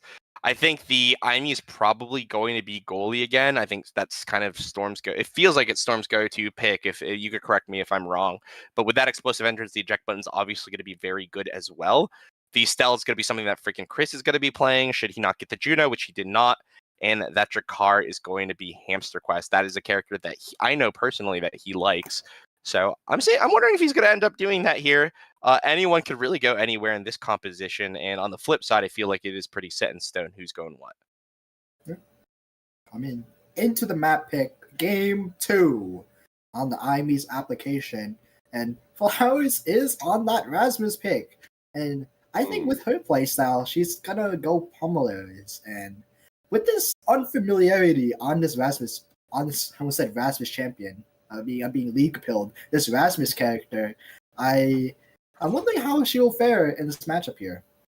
Yeah, definitely unfamiliar grounds for Flowers as players. I think this is going to be a moment where she is going to have her pool tested a bit. We're going to see if she actually has practiced this, if this is something that she is comfortable on, or if we're going to see a bit of a brawler flounder coming out from who is traditionally a midfielder for their main role. So going into this though, Sphinx on the Juno, I think, going to be the man of the hour. It is his signature character. It is freaking Chris's signature character. And it was going to be the most contested pick, I think, of this series. So if it performs well, I think it could lead to a dire situation for the side of freaking esports in the bracket reset. And already, Groundhog Day looking to be the ones to take it to that reset. Sphinx with an early goal. Yeah, I'm really looking for the side of freaking esports Hamster Quest. He did take that pummelers and he did take the explosive entrance. And it's really up to him to find these KOs and put the pressure on and allow his team to really do their thing. Because Storm wants to push up. If he's playing on the back foot, he's losing. There's no other way to say it. So the Hamster Quest is really fishing right now, and this is where he's gonna get value. Just play lame, sit on someone, and just shoot them.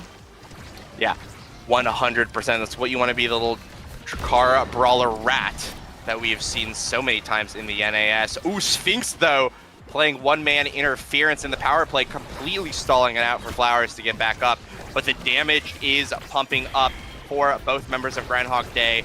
This is a little bit scary. Flip comes out from Sphinx. Freaking Chris not going to be yanked out and surviving here. That drum and bass. Perfect pitch comes through. Flowers, a crucial strike or win, but unfortunately, Hamster Quest going to be sent on a rampage here, and that makes it all too easy for the side of freaking esports. They're going to be evening up the game here. I won't lie, freaking Chris had a free shot on the top side and decided not to take it, and that allowed Storm to have to burn Cyber Swipe to really put on the pressure. And you really want to end these points quick. You don't want to let them slow down. You want to put the pressure on. And unfortunate barrier take. And now look at all the pressure, the Junior Slimes, the Pendulum Swing for the side of Rasmus. And oh my gosh, Flowers with the cheeky Rasmus kill. The Death's Touch. And now she has all the speed to put the ball in, and now it's 2-1. That was a disturbing angle, I won't lie. Yeah, that was kind of out of nowhere. I wasn't even seeing it. Well played to Flowers, who, hey, sometimes you're able to not play the character, you're able to play the pull. And if you could do that, champion familiarity doesn't really matter. You'll still kind of use the age-old, the tradition of IME Zap to pick the Rasmus. Sometimes if they don't know how to play around it, you can just abuse that to a victory. Flowers does have the flip here.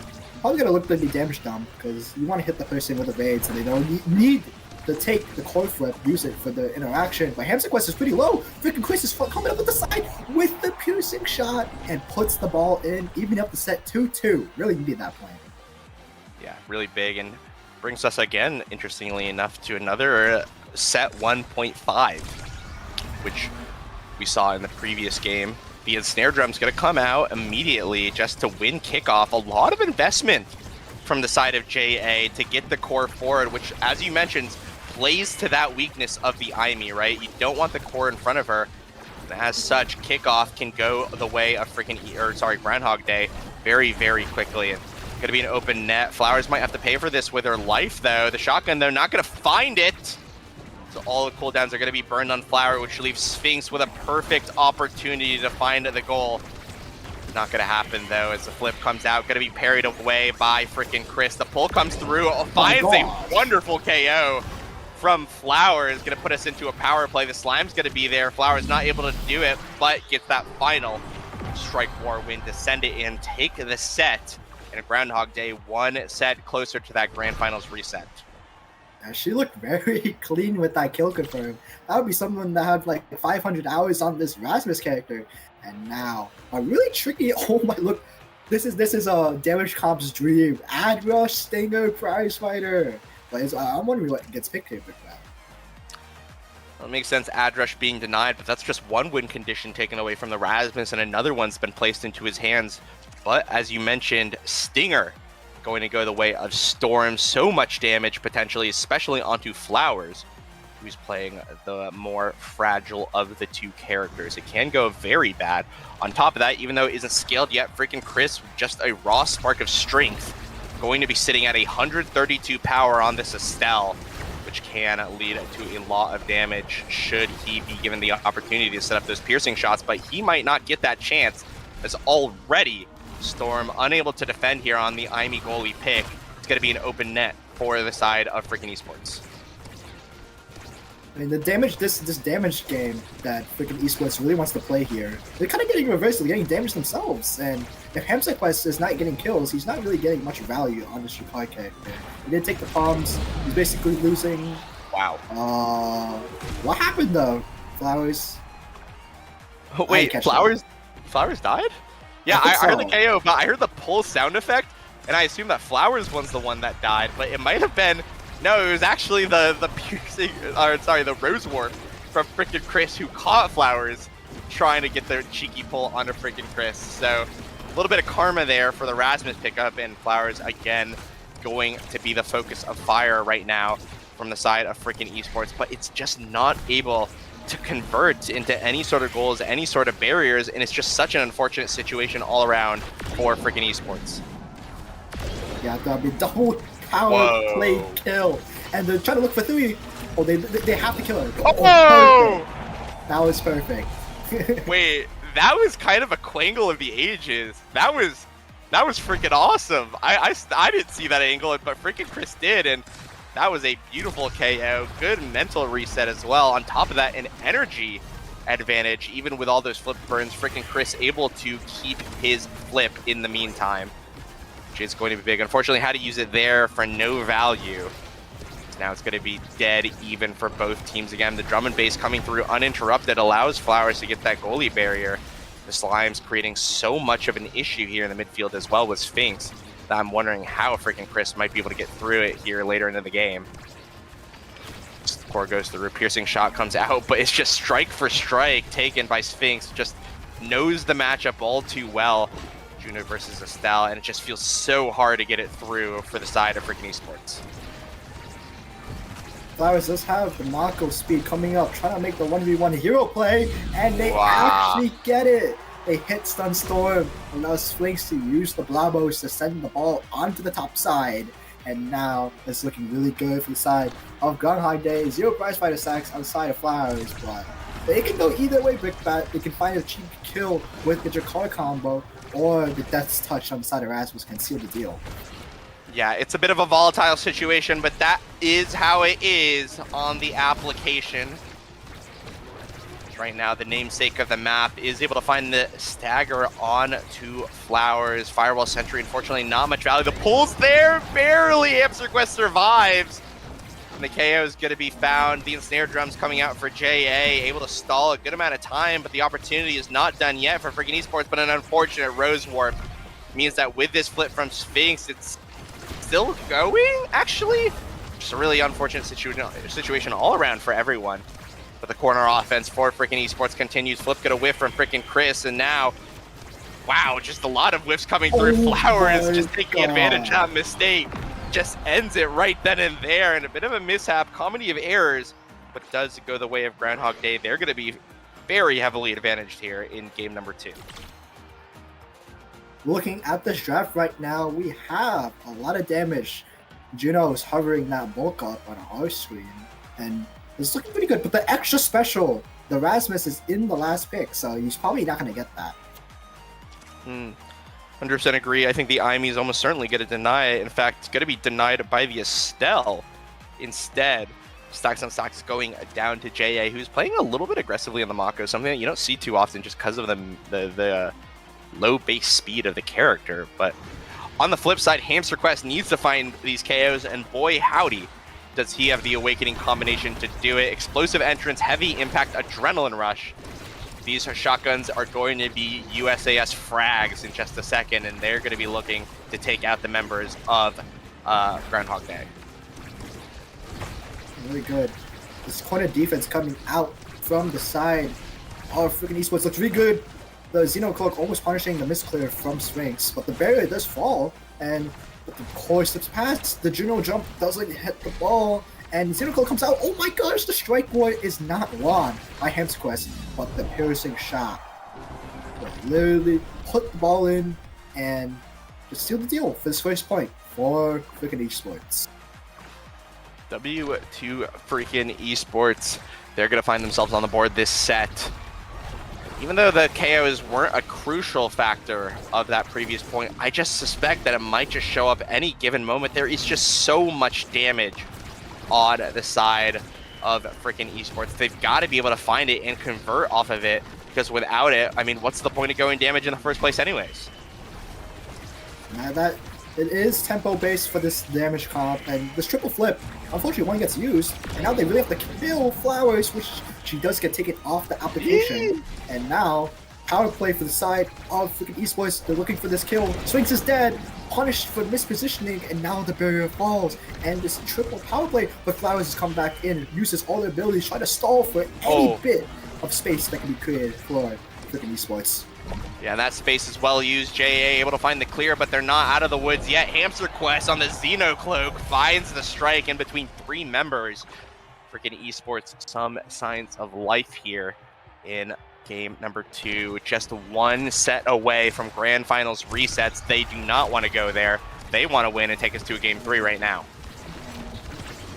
Go with the flip, but the perfect pitch just takes the ball away. And Flowers is not taking off. Good evade, good usage of your resources, and now they're really punishing. If Hulk comes out, yes! Hulk does come out, and now, oh, unfortunate back clear has to do something with all the pressure coming on top of the barrier. Versace pushing with the flip, Sphinx coming in the midfield line with the Juno block, and the dimer from Sphinx will allow Flowers to put the ball in and put a point on the scoreboard. Yeah, that hot shot from Juno is making Sphinx just all that more unbearable in the midfield. On top of that, the core speed makes it so that Storm has to play a little bit more defensively than he'd like on the IME, which is just very, very hard to deal with. All members of freaking Esports is really just playing defense, it feels like, a lot of the time, and because of that, JA able to just kind of play his game, just kind of chill out and play some music for his forwards, and they've been getting the job done so far pretty well. Oh, great strike from Flowers, and now she has... No! was gonna say she has all the momentum, but unfortunate own goal on the side of freaking esports will put the set 2-2, and this could be match point for grand finals reset. Not good grand finals. This could lead to a reset here. Yeah, just you hate to see that. That's so sad to see. And with that KO, it feels like it's all but inevitable. This reset that's been heading our way. Flowers, no strike war win, but baits out the flip from Storm. Hamster Quest trying to run interference, is able to do so, but it's just delaying the inevitable, it feels like. Flip from Sphinx comes through, maybe, no, actually decides to hold it for now. Instead, rotating to the bottom side, gets a close corner offense, but it's going to be stuffed away by all three members of freaking esports. Freaking Chris trying to dump it forward. Flowers another opportunity, but not able to find it. Storm here, again, playing that third forward. Hamster Quest trying to get it with a strike shotgun, but there's just too many strikes, and he's going to be sniped away. The Crystal Thorn's not going to find that cross clear either, which means that that slime is now more than ready to open up the net for freaking esports. Sphinx trying to get it through freaking Chris, who is on a bit of a hero play here on the interference. The Molten Pool comes through, but it's not even going to find too much value as we get in overtime. The pull is there. Freaking Chris has to walk into it. Now overtime is here with this Juno. The dribble from Storm trying to find anything, but it's 3v2. 2 seconds until freaking Chris comes back. Cyber Swipe going to be there. Flip to stall it out. The angle isn't there to find the goal, but Sphinx going to be low. Flowers now has to rotate to play defense in lieu of her midfielder as the perfect pitch going to red core it out. Slime just there, waiting in the wings. Any moment now could go, but it's going to defend yet again for freaking esports. The Rose Warm not able to find core possession either. Strike Ward's going to be lost, but Flowers misstrikes it into Storm. This gives Hamster Quest maybe one last opportunity here. The piercing shot doesn't find its mark. You hate to see it, and the core is going a bit too fast. The strike's not there, and freaking esports, unfortunately, so many opportunities, but none can be taken. The grand finals nerves, unfortunately, a little bit too strong, and we are going to a grand finals reset. Unfortunate that that point happened that way. A lot of misplays. A lot of unfortunate events happen. But just pointing out one, freaking Chris really wanted to hit that angle on the top side on that corner, but it just bounced in a weird way that kind of griefed possession, and they just allowed the red core just to slide in. And at the end, Storm missed they dashed in, but they struck, and they kind of whiffed air, and he tried to blink back, but his strike was on cooldown, so he couldn't strike the ball. So unfortunately, Iam's application reigns supreme for the side of Groundhog Day, and we're going to a reset here with that. Yeah, we are, which I wonder what freaking esports does, because they've played damage and it's kind of failed for them. I feel like Hamster Quest and Storm got just the perfect combination of awakenings to find these KOs, and yet they're just not able to convert. Props, obviously, Sphinx on the Juno, going to be incredibly hard to kill. Again, the tankiest midfielder in the game. On top of that, has an elusive built in, which means that KOs are a bit hard to find onto this Juno character. And on the flip side, even though Flowers did fall victim to some of the KOs, it just wasn't enough to create any tangible advantage for the side of freaking esports. And I think JA really got to play his game, really got to just do Mako things, really uncontested. And as a result, the forwards of Groundhog Day were just able to get it done. Yeah, Storm was really bit on the back foot there. And even if he got an interaction to push up, it was met with just a solid defense with jurisdiction, because he had all the cooldowns. He wasn't really pressured, because Hamster Quest was looking for the KOs, and he wasn't really sitting on the Mako, because you kind of have to do that in this matchup. You have to balance. Okay, you have to make the most of your punishes, because you have to punish people mispositioning, but you can't allow your team to get outsped by the Mako speed. You have to balance your options. You do have 2 shotguns, so you have to choose. Yeah, it's a bit awkward, and I'm not quite sure. Again, it's just I'm not quite sure what freaking esports can do in this grand finals reset. I wonder if freaking Chris has to just ego match the Juno, pick blue side, ban out their Jakar, and just say, hey, I popped off on this, in week 1 of playoffs, and I got to ego Sphinx on it because Sphinx is taking a game off of us with it, and we have to pull out some X factor here in order to not get rolled over here in the grand finals reset. Yeah, but this is a mental reset here. The I will say Storm has been in this position before.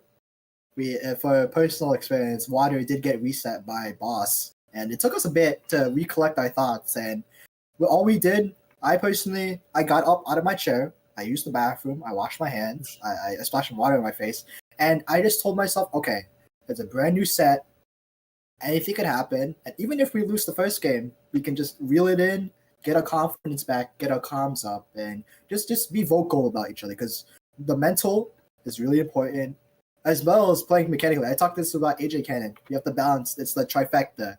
Playing well mechanically, having a good mental state, and just having a good communication with your teammates.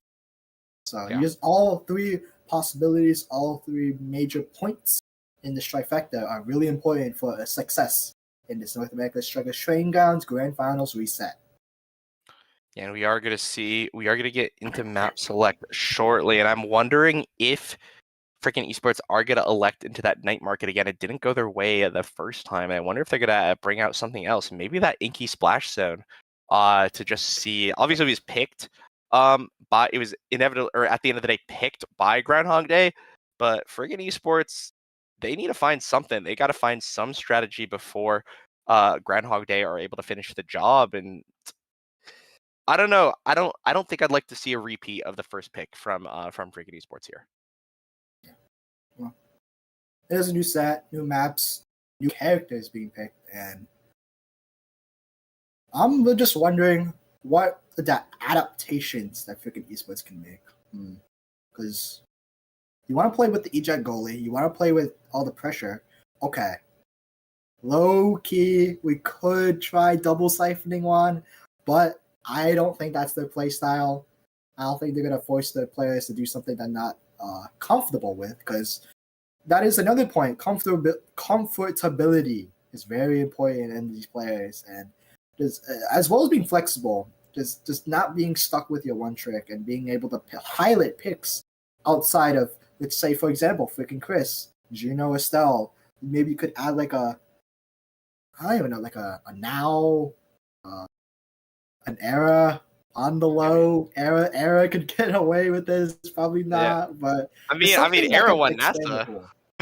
yeah. There are a lot of things that are going to happen, but we'll see the answers to it. It seems like both teams are taking a little bit to go through map select, so we will be pulling it out to a break here. We'll be right back with our bracket reset in the North American Strikers League Training Grounds Season 6. Stay tuned.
Hi guys, we are back just in time for the North American Strikers League Training Grounds Season 6 Finals, Grand Finals reset.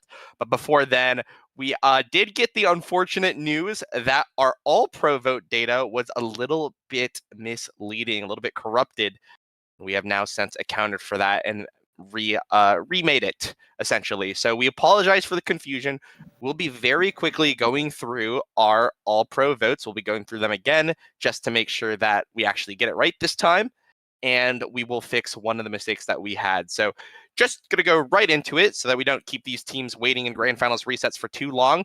Our all-pro third team, it's going to be Andy Saro reprising their roles, but it's going to be Flowers here in the midfield, your third place all-pro team on Groundhog Day, who has been playing phenomenally so far as a midfielder brawler in this series.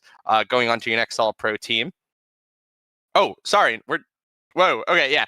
Sorry, going way back to it. Engel Senpai, the kind of the backbone that has been supporting the all-star of Overgrown Lemon, makes his way onto the second place team. And Big Tilt didn't give you much commentary on that previous team, but I think Engel Senpai has a little bit of words to say for him. What are your thoughts?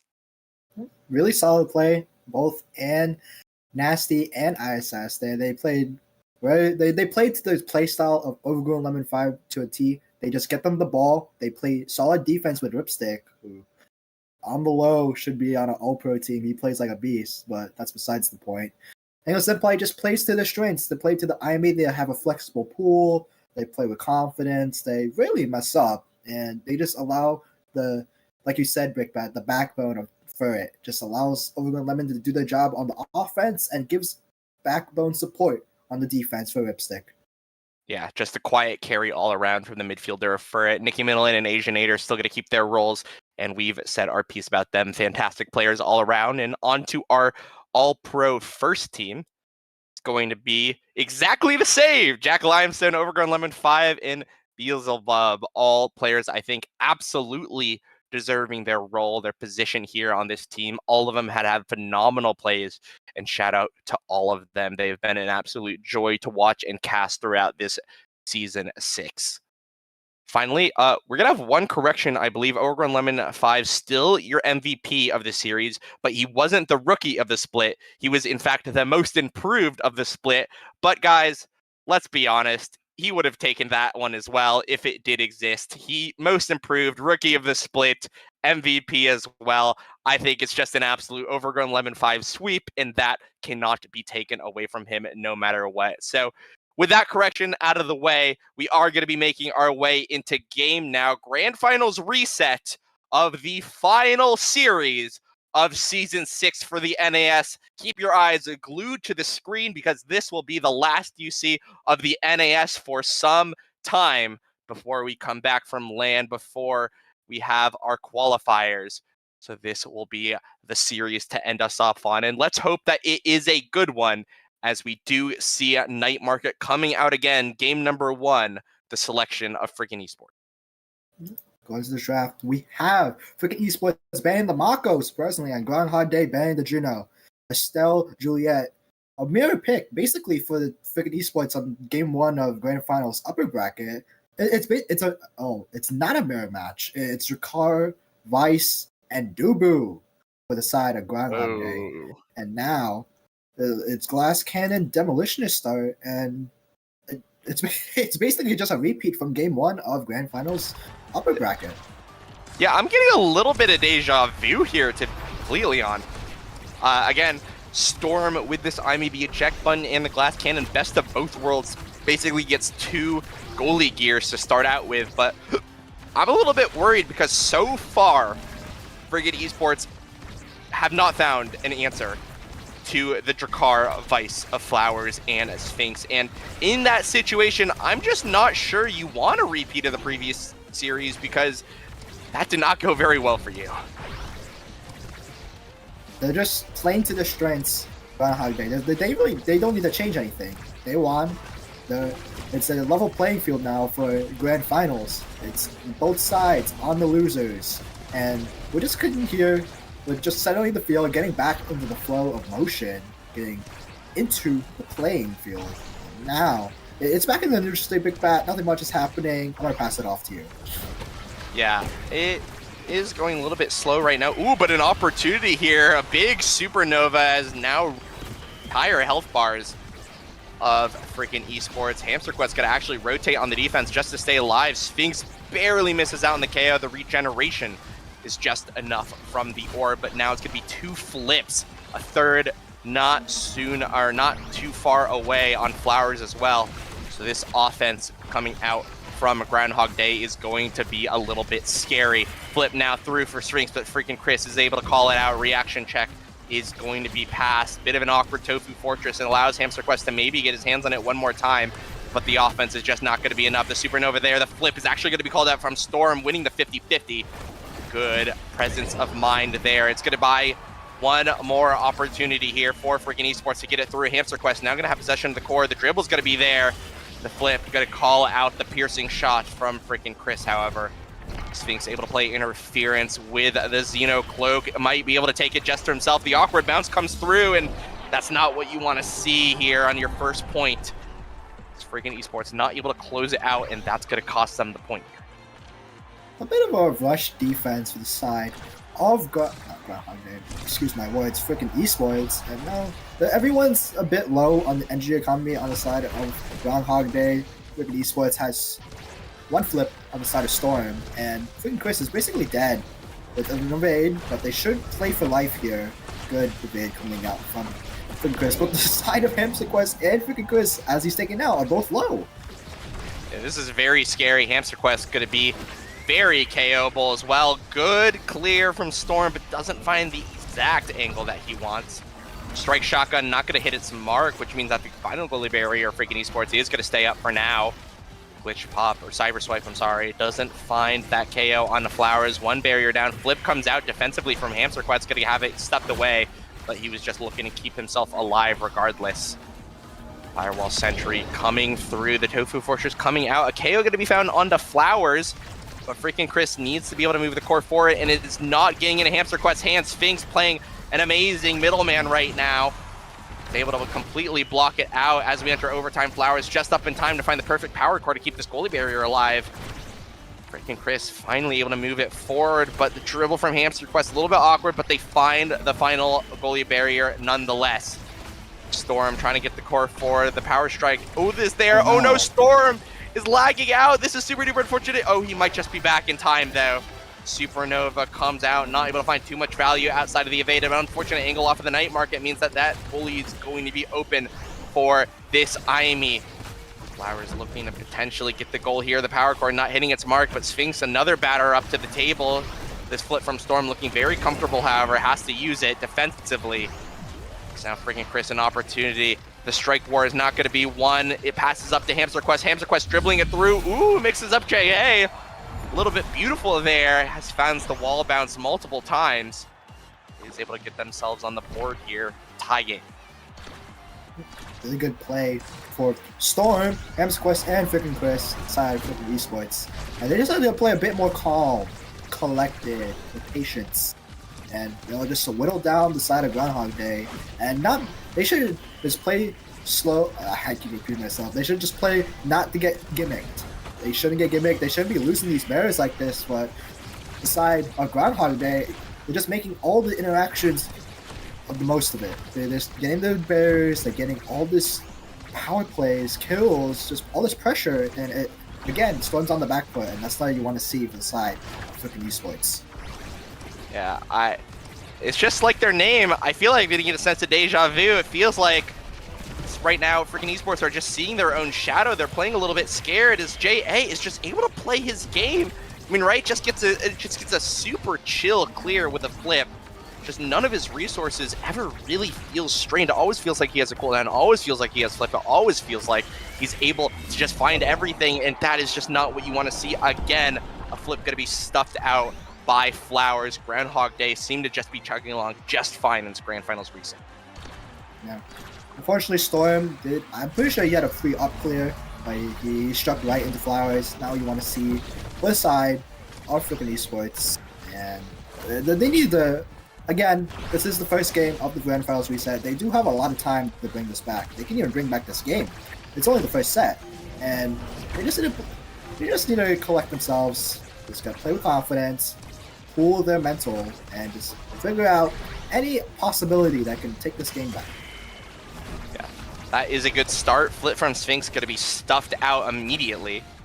Just freaking Chris looking to use the Crystallized Thorns to move forward, but has to play so defensively. The KO threat from Flowers is not to be underestimated. JA, an amazing evade strike against the dash punch of Hamster Quest, but Hamster Quest still able to find the KO. The Tofu Fortress is there. An amazing KO from Flowers as well. Stops the power play of freaking esports in its tracks. Storm looking to play as a forward for now, but just not going to get the opportunity to do so. The eject button is unfortunately a little bit too long. Flowers with that flip looks so scary. Doesn't get flicked off the stage.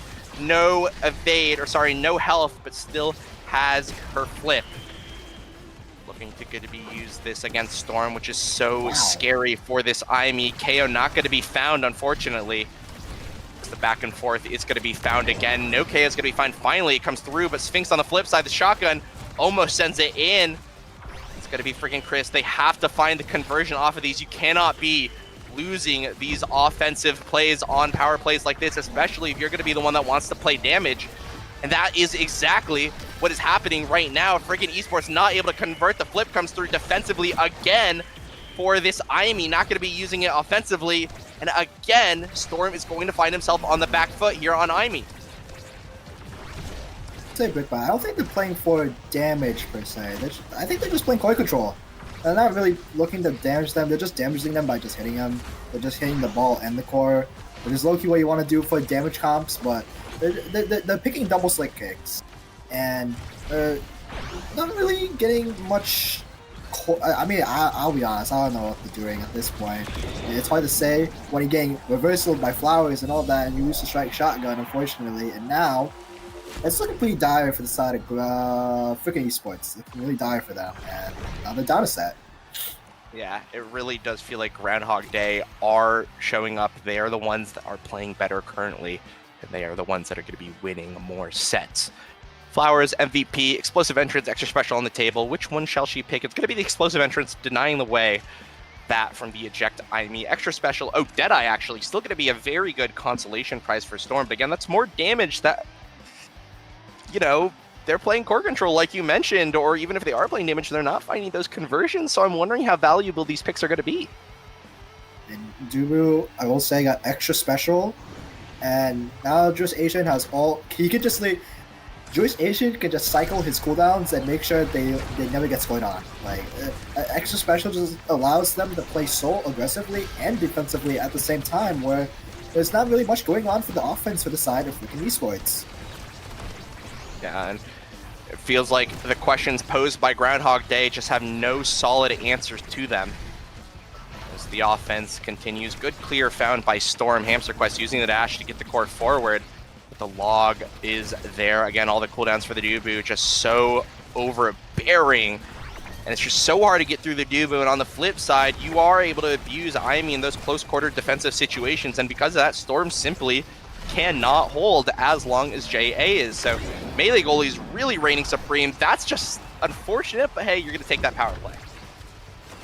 Hamster Quest looking really dangerous here with the flip. Flowers looking really low. Supernova comes out, but the overall happens. Hamster Quest does not pull the trigger on the flip. He does not. Oh!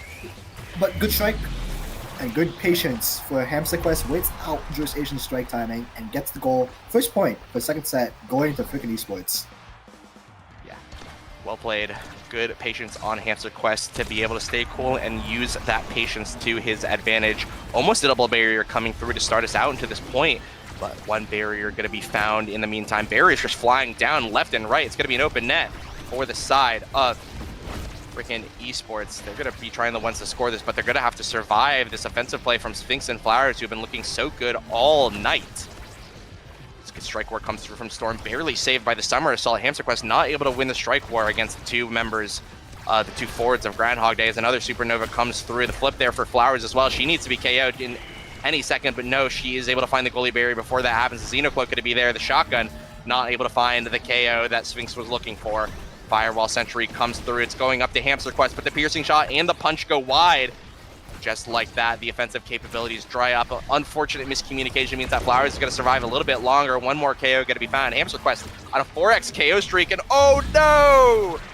The Dubu roll does not hit its mark. 2 points now for freaking esports. They're looking a little bit recollected, and hopefully they're going to find a little bit more wind in their sails. This is what they need. Cool, calm, collected play, getting these strike timings, getting around the big Dubu, and now this is the perfect moment for them to pull out something out of the bag, like a dash punch kill, a Quangle, or a Deadeye IME dash flip. and that's all what they would need to take the power play, get all the momentum, and maybe bring the set back. Yeah, but it's not looking good right now. 2K is coming through the evade just in time to survive the flip of Sphinx, but how long can this man stay alive? No Storm, the eject doesn't come through. Oh, but a hero play. Oh, the defense comes through. No, barely saves at the last second. Fortunately goes down, and the strike shotgun a little bit too much, just too many things to redirect the core. A valiant defense again from freaking Esports, but whew, boy, am I feeling deja vu from the previous series. It's looking really rough. Flowers has flip coming up, and they're definitely gonna look for a kill here. It should really look, side freaking Esports should really look for damage on side Flowers. They'll put the pressure on her. They could use evade, anything, just to throw her off her game, and not allow her to get all the momentum. Supernova comes out. Oh! It just gets to her. She does vice things, and she gets the goal. God, this is looking dire. This was a 2-0 set advantage for the side of freaking Esports, and it is very quickly evaporated. Flip now comes through for Flowers. A beautiful angle, but not going to find the goal that she wants. This gives another opportunity for freaking Esports. The Molten Bolt, though, puts a stop to that. And an unfortunate strike whip from Storm means that it's an open goal. It's just all too easy for Flowers to find the goal. Doesn't need a brawler. Doesn't need any confirmed stuffs. Just striking, skill, and damage for this player of Groundhog Day. As we enter another draft here, we'll see what they end up picking. Not that scary. If Sphinx gets bulk up peak performance, that's pretty good for them. That's why it gets picked by Device. Super Surge goes to the Aimee, and that will allow them to find even more kills. So dash training on Aimee is pretty pivotal in her playstyle, just pushing up, but maybe allow her to do some things.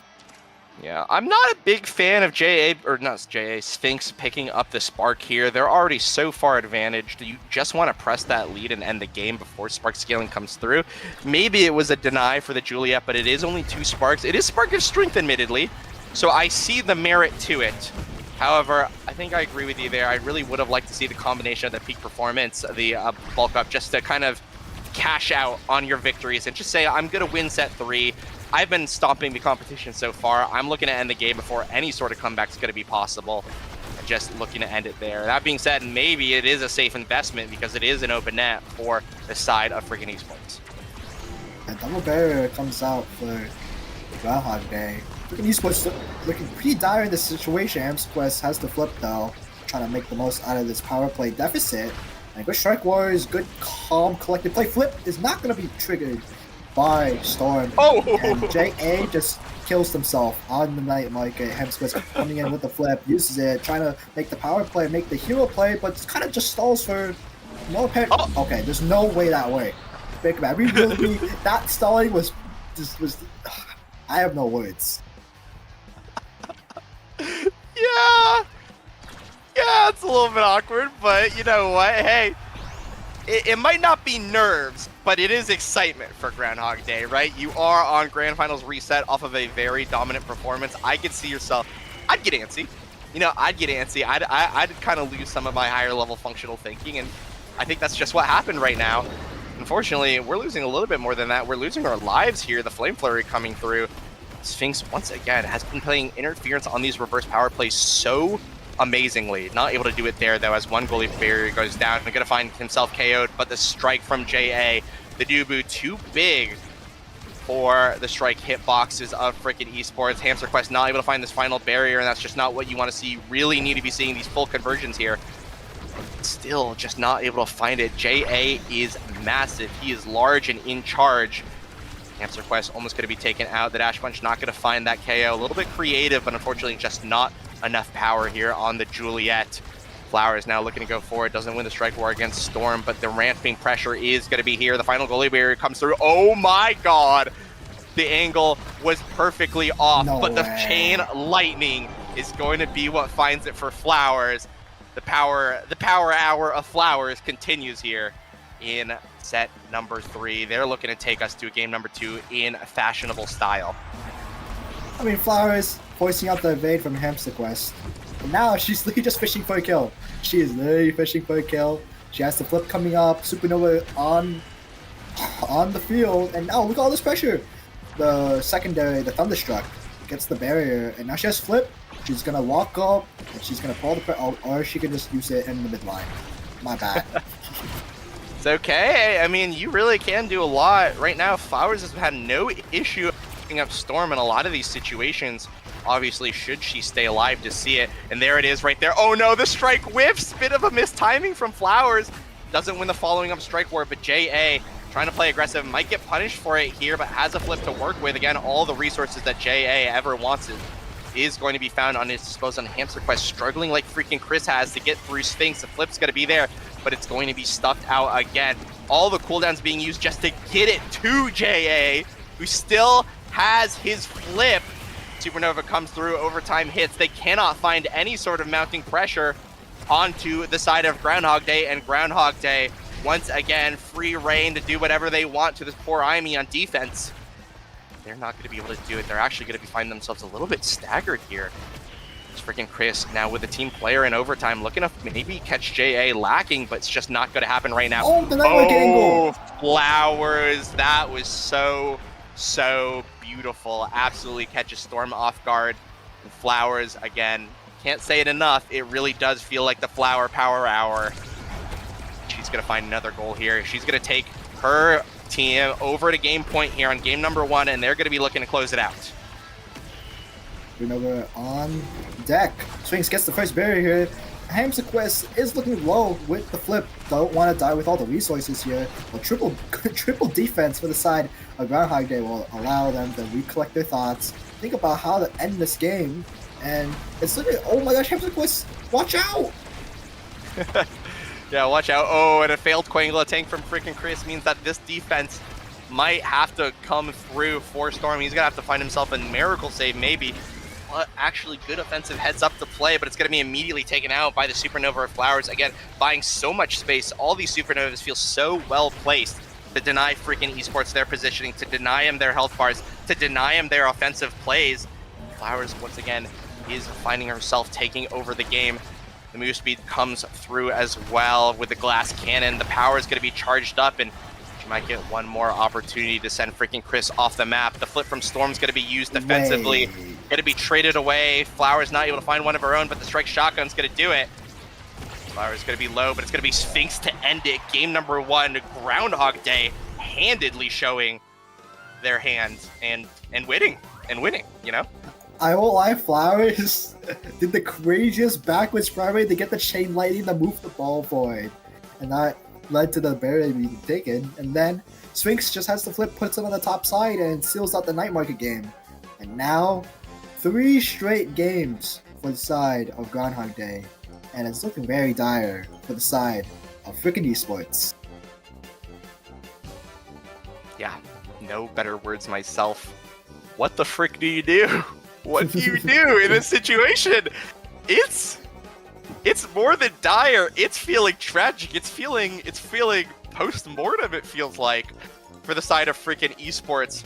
It's right now, Groundhog Day, where they're just showing us the same story again and again, win after win after win after win, and they're going to be taking blue side here, which means they're going to be advantage for the Juno pick. They're not going to be able to be denied the Vice or the Juno. One of them is going to go into the hands of Groundhog Day, and to me, that feels all but doomed for freaking esports. They're not out of the count yet, but eek, you know? Yeah. It's hard to say what they can do. They looked outmatched in all aspects, like damage, killing, barrier takes, offense, defense, and it's just hard to come back from a 3-0 deficit. It's not looking good, but I have been informed that there is a roster update as going for who is it? Okay, Hamster Quest going to be subbed out for Sero. No, it's Storm. Wait. Storm's Storm's prep. Oh, yeah. yeah. It's Sero on the brawler position coming in, and Hamster Quest is moving the goalie. Interesting to see. I mean, hey, if there is a time to pull out a roster change, get a role swap in, try something new, it absolutely is going to be now. We'll see if Sarah is going to be the difference that freaking esports need. He's online and ready to play. We'll see if Groundhog Day are able to close it out before anything happens, though, coming from this role swap. We're going to be on the Atlas Lab. Pretty damage map. You can play a lot of damage on the black hole. You could play your normal Slick Kicks, Mag Souls, put that in the bag and just try to core control. But I don't think you need to mix things up. You really do. Guard. You really do, and I'm wondering, you got to pull something crazy out here. I mean, the Zentaro pick, obviously, from Storm is a mix-up in and of itself. It hasn't been played all series. Sarah, something. Not Storm. Did I say Storm? Yeah, Sarah, sorry. Who, by the way, third place, All-Pro. And absolutely can carry game. Oh, no. What happened? Hotshot Timeless Creator Star. You know what's going to get banned, Brickbat. Yeah. Well, I don't even have any analysis. This is just a moment of silence for freaking esports right now. That's all I could really think. Moment of silence for the Juno, because if they don't ban Juno, freaking esports are trolling. On the low. Yeah. Yep. Absolutely agreed here. Again, the most contested pick, and now an Awakening bounty to go with it. We'll see if they end up banning it, though. The Vice has been a disaster for the side of freaking esports. Flowers has been piloting it so well. We'll see, though. I am seeing it, and it's going to actually be a rune ban coming out from Groundhog Day. A little bit interesting. Bit of a respect ban, it feels like, maybe, for what freaking Chris or Hamster Quest could do with it. That means that maybe an opportunity Juno going to be banned away, but that probably is going to be a Vice picked up, if I do say so myself. Flower's going to be able to get the pick of the litter of whatever she wants to play, whether it be that Imi, whether it be that Vice, whatever it be that Luna. Right, all of these picks are things that Flowers can pilot very, very well. So we'll see what ends up being picked.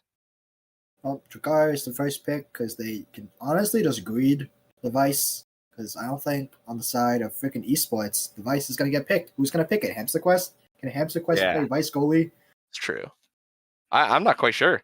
Honestly, I'm not even quite sure what Hamster Quest plays on goalie. Yeah, he plays like Asher. I think he plays Asher. I've seen him play Asher before. Okay, but I mean, the Timeless is a good start for that, I suppose. I would rather pick... personally, I would pick Hotshot Asher, and you throw Primetime, and you have Primetime Asher. Primetime Hotshot Asher. And how are you going to score on that? Maybe that's what you need. Like, the difference... Oh, they picked Dubu. Oh. Well, that answers that question. Hey, Dubu look good on JA, and Hamster Quest looking to match it. On the flip side, Estelle pickup on the Hotshot is going to be really good as well, but I'm really starting to doubt this pick. It feels like Sphinx is super familiar with the matchup, both on the Juno and the Drakkar, and it feels like he's been outplaying freaking Chris. A 60 read rec difference, by the way, between Sphinx and freaking Chris in the previous game.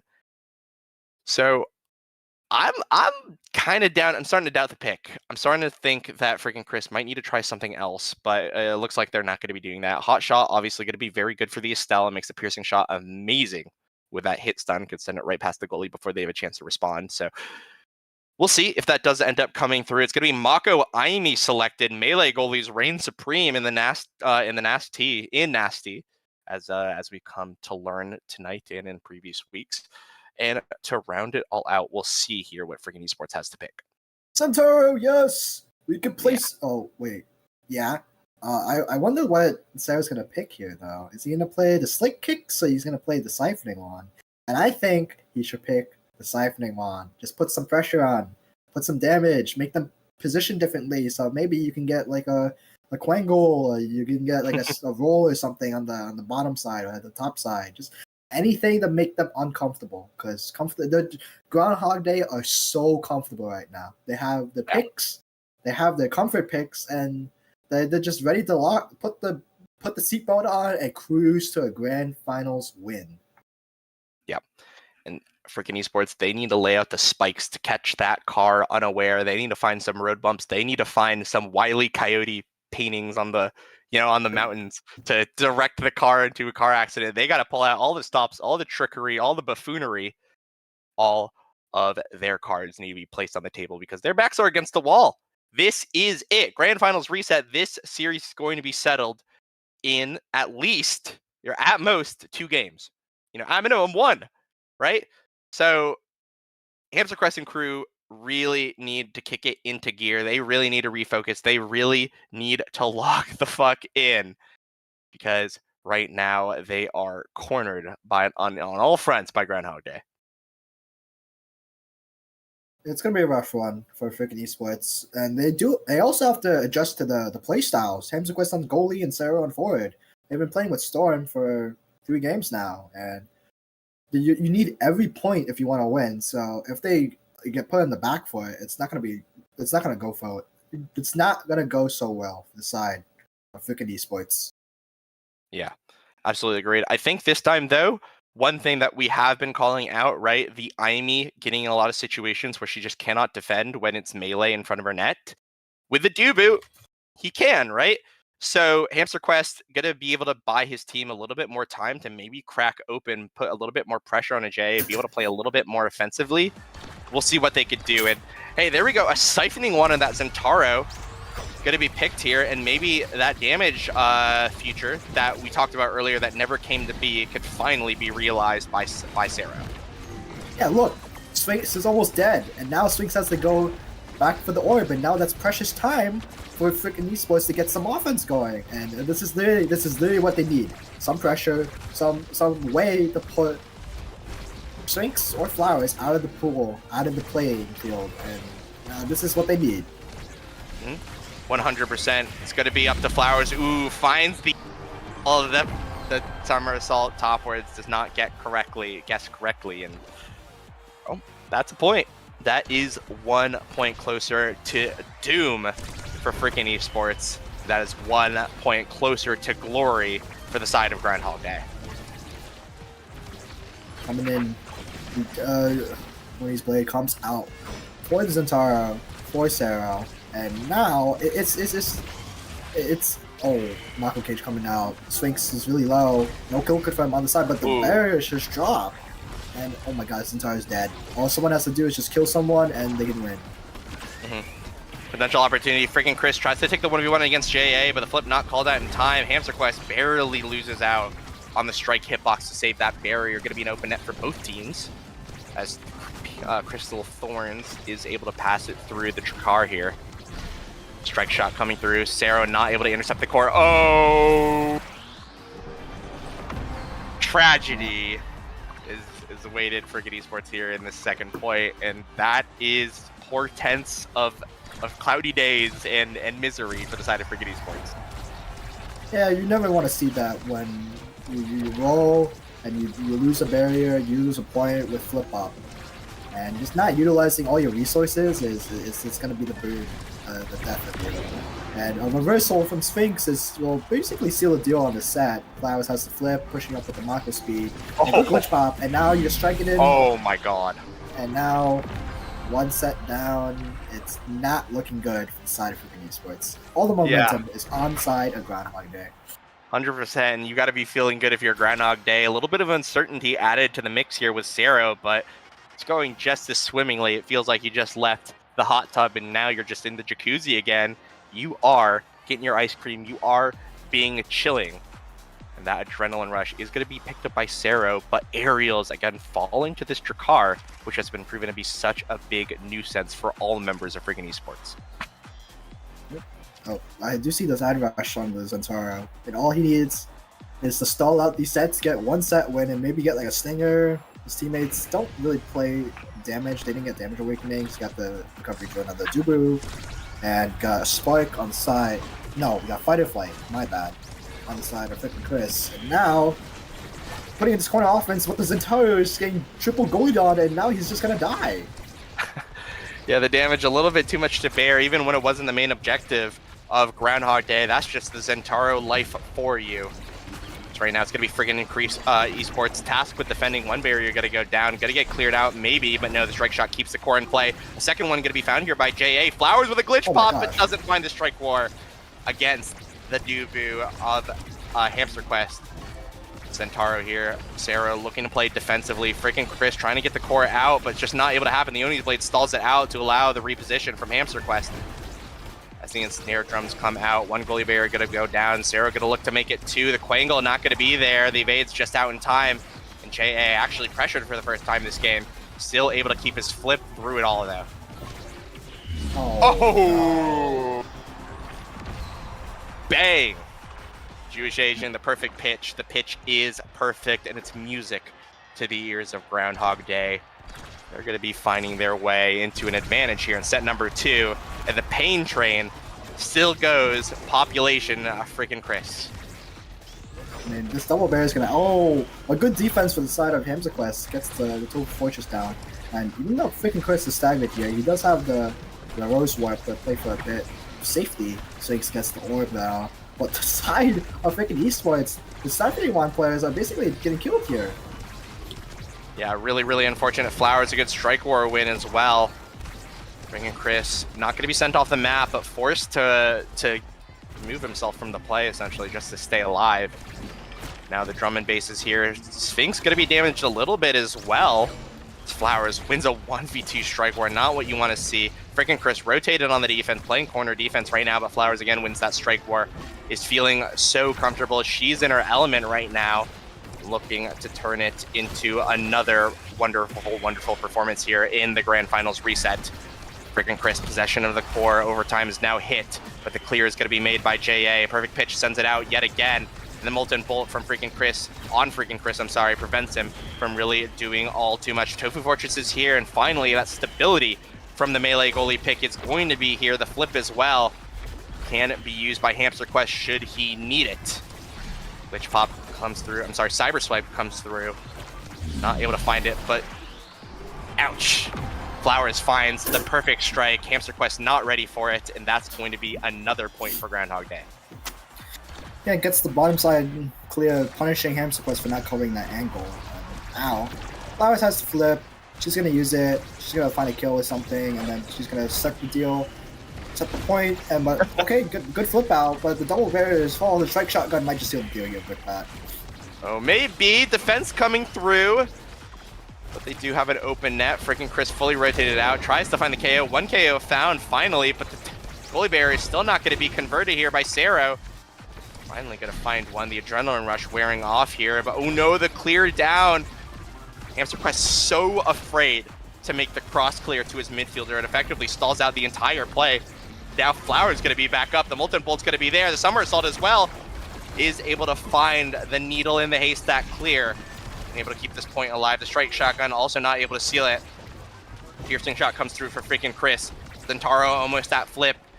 But it is a little bit scary here playing that corner. Flip does come through. 2 flips for the forward of freaking Esports.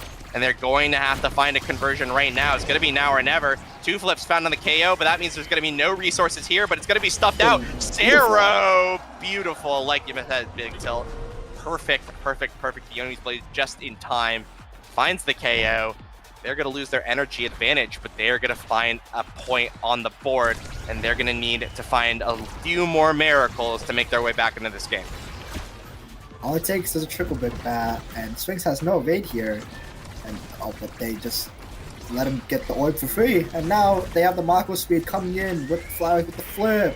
Sphinx pushing up with the shotgun, looking to punish any mispositionings here, and Freaking Chris is basically low. The shotgun can seal the deal for the life of freaking Chris.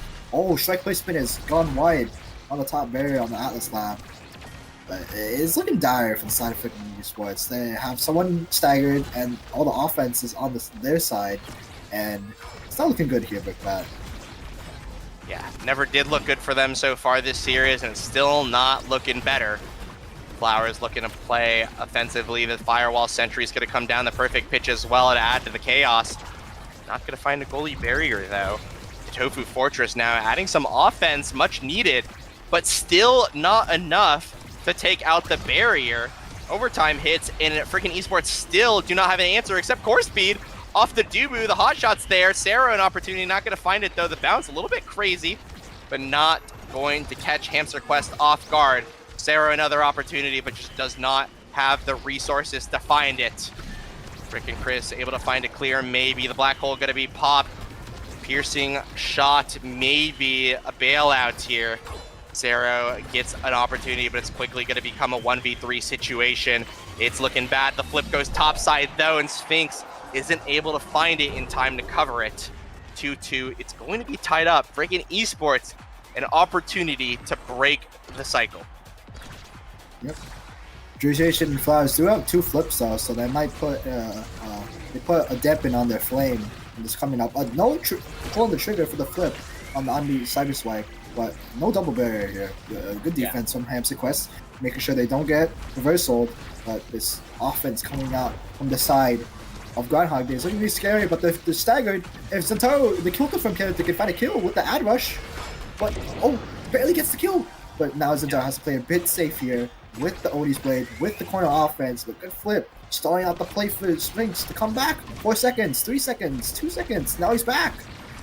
Yeah, power play, unfortunately, just not able to find it. Find that final goalie barrier. It's so crucial. Feels like it's now or never for freaking Esports. They have to defend once again. The onslaught of Groundhog Day, the Tofu Fortress, immaculately placed to keep the goalie barrier alive. A goalie barrier that represents the hopes and dreams of all members of freaking Esports. So right now we are in overtime. Cooldowns are flying left and right, trying to find any gap in the armor. The Groundhog Day defense rings true, and Cero has to limp away to grab the orb. It's going to be another opportunity here. Flip comes through. It's going to be a power play. Oh, but this fragile Zentaro has to blow Flip to play defensively. The shotgun ensures that the core speed continues to ramp up, that the pressure continues to ramp up here for the side of freaking Esports. Freaking Chris going to make his way back, though, but the Firewall Sentry, another opportunity. It makes its way through the Tofu Fortress, but not going to be enough to find the goalie barrier, and there it goes, the open net. Freaking Esports, their dreams are now hanging on a razor's edge. This can be their last chance. It really feels like this is all that she wrote, and freaking Esports need to find this point, but it might not happen just quite yet. The Soren angle comes through for Hamster Quest. It's still not out of the woods yet, though, for freaking Esports. The clear is going to be made by Jewish Asian, and Flowers another opportunity here. The glitch pop doesn't catch the core. The clear is going to be made. The strike shot not going to make it, and that is not how you want it to end. And that feels like that's the end of freaking Esports. We still have one more set, but it really feels like any wind that really ever could come to freaking Esports sales has just been stopped by the side of Groundhog Day. Flowers getting the MVP here. Really deserve it. Taking that peak performance, and now Zentaro has to pick something. Damage, anything to just stop the momentum. Spark, I don't agree with. Yeah, on the back end, I would rather take like the Prize Fighter or something. But dude, we should take extra special. All these CDs, Spin Drive, Prime Time, it's not looking too good for the side of freaking Esports. This is not good. It might be over. It might be Jover. Flowers getting the mini awakening peak performance bulk up as well. Gonna be actually knocked out here. A good Tofu Fortress from Hamster Quest in order to start off the set on a good note, but just as soon as it's going well, it's not. So they're gonna lose one goalie barrier here in a reversal power play. Black Hole gonna be popped in the center, and freaking Chris gonna look worse for wear coming out of this defense. Jewish Asian, again, all the resources in the world looking so comfortable here on the defense. Does end up losing that strike war, though, against the Zentaro, but the drum and bass going to be here. He is able to get the forwards enough pressure to take that final goalie barrier. Strike war going to be won here by Flowers. Molten Bolt comes through into the Firewall Sentry. Cero, no, misses the eye rush. That going to be the end of this offensive play, maybe, but that Tofu Fortress, a fortunate bounce. Maybe another opportunity. But freaking Chris going to be on the ropes here. No cooldowns, no health, no evade. It's just going to be all too easy for Sphinx to put it in. And again, freaking Esports, once again, just find themselves in front of this train that is Groundhog Day. 2 flips on the side. Oh, Groundhog Day. Oh, 1 flip is on the side of freaking Esports. Technically 2, with Hamster Quest on the verge of it. Zentaro pushing up with the passive, looking for a hero play here, but Flowers gets the first barrier. Sphinx almost gets the second, does get the second. Flowers has to flip. No dice on the scoring attempt, but the shotgun gives the ball to Flowers. The flip is used. The defensive Oni's blade has griefed the defense of freaking esports, and now that is the nail in the coffin inside of freaking esports. Yeah, and I feel like I gotta drop the casting for a bit. It really just feels like we are at a funeral for freaking esports. It feels like I have nothing to say but eulogies for freaking Chris and crew right now, as we just watch the inevitable happen. One goalie barrier goes down. All the GOG fans. Oh, a double barrier though. A bit unfortunate mishap here.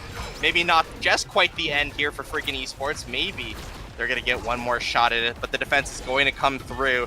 The back pass from Sero, unfortunately not going to find too much value.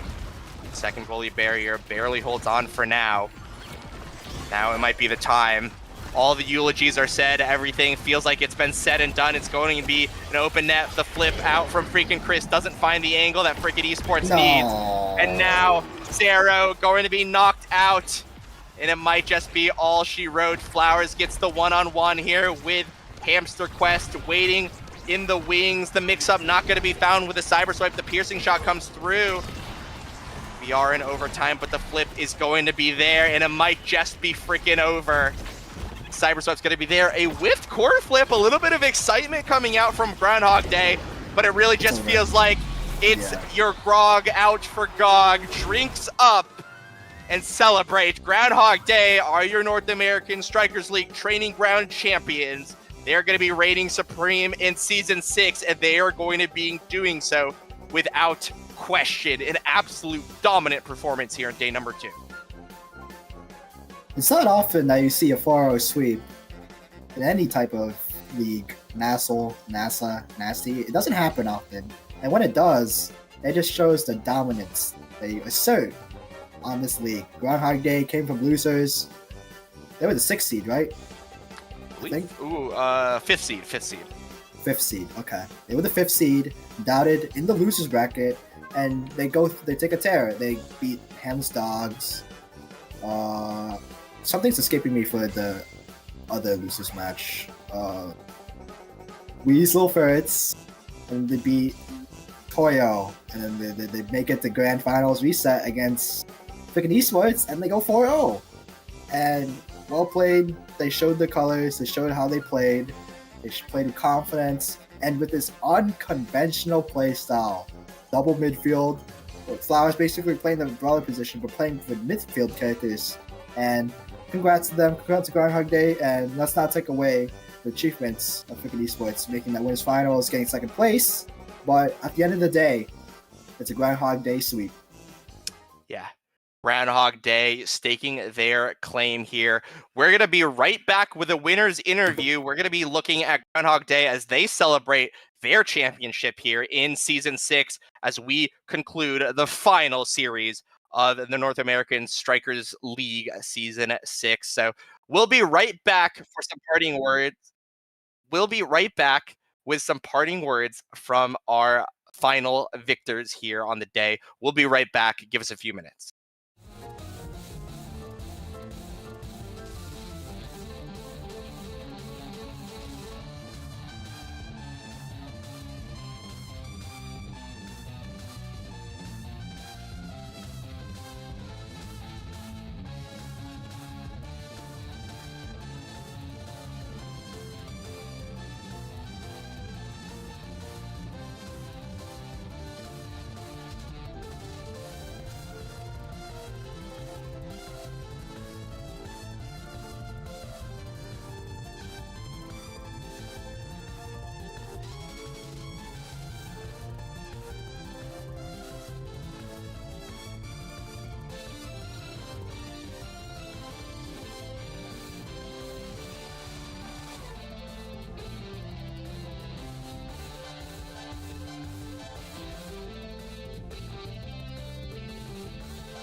Hi, everybody. I am here, and the final crown of the NAS has been hoisted on to Groundhog Day. I am here with the 3 members of that team here to represent themselves in the final few moments of the NAS Season 6.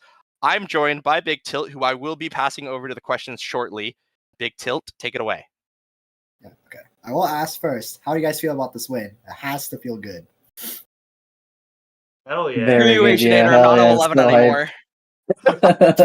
hype. anymore. I wish I understood whatever you guys said right there. That I get the vibes. I feel like I get the vibes. A lot of excitement, a little bit of exhaustion. I feel like you guys did have a pretty long losers run, right? It's pretty brutal. Coming in Undersold, at yeah. 5th seed, yeah. And hey, I feel that. I talk about awakenings too much here on cast, but back to you, Big Till. Any further questions? No, not really. All right.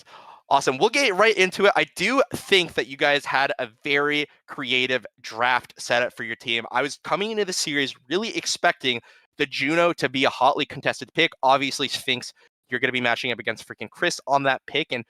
But I saw that freaking esports felt really scared to lock it in. And I feel like a big part of that might have been your Jakar, which you've been piloting a lot during this grand finals and just this entire season in general. Thoughts on that pick? Thoughts on that matchup with the Juno? Any input that you could have on that? Yeah, we banned Juno the last game, but the game before that, yeah, I feel like Drek's pretty good into Juno, especially on a map like Night Market. But yeah, I don't know, I'm generally just really comfortable with Drek and Juno. Those are like my 2 main picks, so I'm kind of surprised I didn't get like forced onto another pick one of the games. But yeah, it went well. Yeah, absolutely did. I think that Jakar was something that freaking esports never really found an answer for. So I think you piloted that fantastically. On the flip side, talking about Flowers pickups, the no brawler, right? In this IME, in the Vice, again, such a huge hassle, so much damage threats. I'm fairly certain you peaked the damage charts every single game of grand finals here. I could be wrong on that. It might be like one game where you didn't, but for the most part, you've been a powerhouse of KOs, a powerhouse of pressures, and you seem to have no problem getting through the goalies of freaking esports, regardless of your pick. Again, what are your thoughts behind the Vice Brawler, the IME Brawler, and I know that you have probably a Luna Brawler in your back pocket as well. What gravitates you towards those picks, and what do you think makes them so good? Hold on. I just have a picture I need to show you real quick that fully emphasizes what I mean by picking like these pummelers. Yeah, boot on your Or not webcam these so we pummelers, can these see brawlers. it. I can't. I don't have a webcam. Okay, then how are you gonna show me? It's okay, Flowers. I can We send can you articulate. gems, but yeah. What am I gonna do with it? What am I gonna do? I'm not showing it. I was You gonna can put it on. articulate. Fine. Articulate your thoughts, I think Flowers. pummelers Please. is just funny. Okay. I just think Was pummelers that is it? funny. Was that it? Yeah. Was that all the No. thoughts? Ain't no way. Ain't no No. Oh shit. yeah, no, that sounds about right with Flowers, yeah. Yeah, it's Alright. I think typical pummelers Flowers is funny, behavior. and hold on. Where is this? Okay. Well, in the meantime, while Flowers futilely attempts to show me a picture, Shut up. Jewish Asian, the champion of melee goalies. I think that melee goalies have had a phenomenal performance here, specifically in NAST. Obviously, between you, the grand champion, Beelzebub, who had amazing performance all season long, and even right at the ends of it, Hamster Quest on the Dubu, it really felt like melee goalies had a place in NAST where it didn't find footing in the other leagues. And I want you to walk me through, why do you think these picks still remain so good, in particular in this league or just in general, despite some of the nerfs that have come their way? I'm just gonna say barcode strat. All I really had to do is just hold it down at long enough for my team to kind of sweep the rest of the games, which I know they are capable of. So all I did was just hold it down forever, and that's pretty much just my thought about it. Just keep holding it and let my team have a chance. Yeah, that absolutely makes sense. It definitely felt like you were able to just be an iron wall. Freaking esports tried so hard, especially in those last few sets. It felt like to get through you, but you really never let up. They didn't even end up taking a set in that final game. So well played to all 3 of you, really. And I think the question that's kind of naturally going to follow all of this is, what's next for Groundhog Day? Do you guys feel like you're going to take another stab at it once we get into the qualification seasons again? Are you guys exploring other options? Are you guys retiring? What's going to be happening for this crew coming into the next season? I guess I'll go first for this. I said I'm only sticking with him if we win NAST, and Here we are. yeah, I'm down. yeah. Anyways, Yeah, I'm looking we're for a gonna team. we're gonna Any run it brawlers back. or midfield or any brawlers or goalies, hit me up. Yeah, fair enough. On GOG. On Oh GOG. yeah, it's still a question mark basically. Yeah, that's all good. It's interesting, but definitely a good thing to add to each of your all's LFT posts if that ends up happening. And just continuing that, I think we're wrapping things up here. We're just going to go down to shout outs. Let's start with Flowers. Anyone to shout out in particular that you credit a little bit of your victory to? Twisty 100%, like, only person to be coaching me through, like, ever since I started playing. Like, also before our game against Koyo, I think it was Koyo or Dynasty Party in like weeks 6 and 7. Twisty actually did some coaching for Spring Rolls, who couldn't make it unfortunately, and JA. So I feel like that helped us a lot. All right. Well, yeah. Shout out to Twisty. Absolutely filling in. It feels like definitely is a season where we've had a lot of impactful coaches in NASA yesterday. We had a shout out to Gramella as well, right? And just continuing down the line here, Sphinx, any shout outs that you want to give? Yeah, shout out to Spring Rolls. He was on the main roster, but he couldn't make it. And also shout out to East Coast Ping. True. I know what you mean. Fair I know enough. what you mean. Fair enough. All right, But fair enough. yeah. Any further things? Any further shout outs? Nah, like all our subs. Thanks for playing, guys. It was fun, and thanks for coming in when we needed you, like Flowers, of course. Really Hi. clutch. Really clutch. W Really clutch. substitutes. Hey guys, a roster is like what? A roster could be up to like what, 11 people nowadays? Hey, it's a family out there It's 8 for and 3 some of these teams. coaches. Yeah, so 11 people. Yeah. Yeah. So shout out Oh, to, yeah. to all your sub rosters, all your coaches, because it really does feel like they've had a huge impact this season across all the leagues. And now finally to wrap things up, JA, the man of the hour, the man who holds it down for an entire grand finals and a grand finals resets. Any shout outs to give out to anyone? Yeah, I'm gonna have to just say shout outs to our coaches and our subs, but also our OG Cat Munch roster. So that's Mexi Casual, Mudflap, gotta shout out them. I thought you were gonna keep going. Is I that, is thought- it? Yeah, it was like, and then now for more. Like, okay, fair enough. That's Yeah, all, shout out. folks. Yep, that's all. All right, and again, congratulations to Groundhog Day. You guys have pulled it through. A grueling losers run has led you guys to victory. So, any parting words from any one of your rosters before we cut to break and to the end of the entire NAS Season 6? This is it. I This is the think last words. everyone should learn. I think everybody should learn Vice Brawler. Okay. Does anyone have better words to add What? to conclude our series? To conclude our phenomenal, awesome, super close season 6, guys. All the pressure's on you. I'm gonna wait here. I do actually have. I do have something I do need to like. Follow your dreams. You know, yeah. some tips. Go for it. No. And Sphinx. And Sphinx. So when like our teams first like actually, I guess fought, it was season 5 of the NAST season when I was on Famine Corp, and we took each other out in winter side qualifier match. So winner made it and Famine Corp made it. That was like the first of like a series of constantly just going against each other and like everything. First week of NAST was me versus them, was me versus Cat Munch. First match of playoffs for that season for NAST was me versus Cat Munch. And then when it came to NAST LCQs this season, my team got taken out by Groundhog Day, which is the team, and now I'm here. If So you I can't think it's beat 'em, really join 'em. poetic. Yeah. You can't beat him, join up. I still have a winning record against you guys.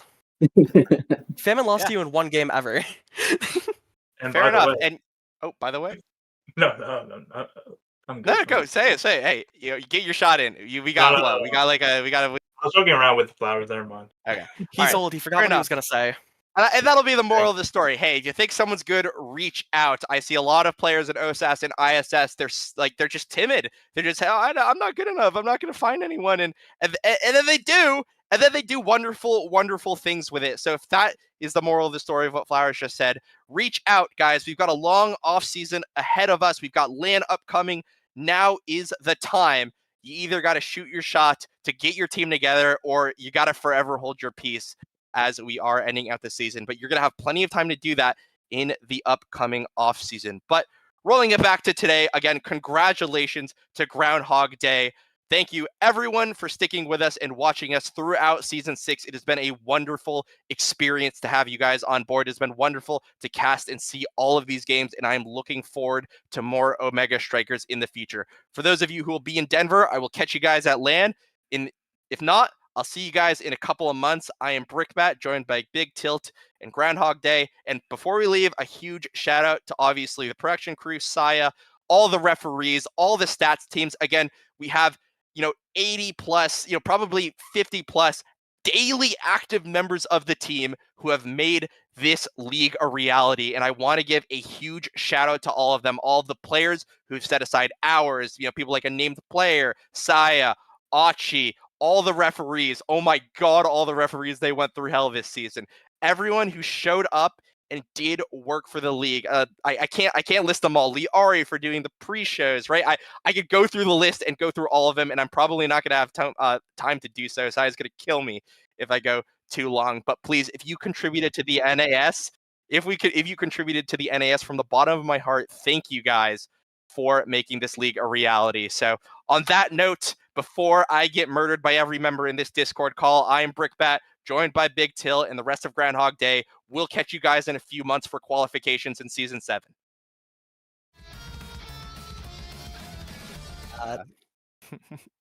Nice.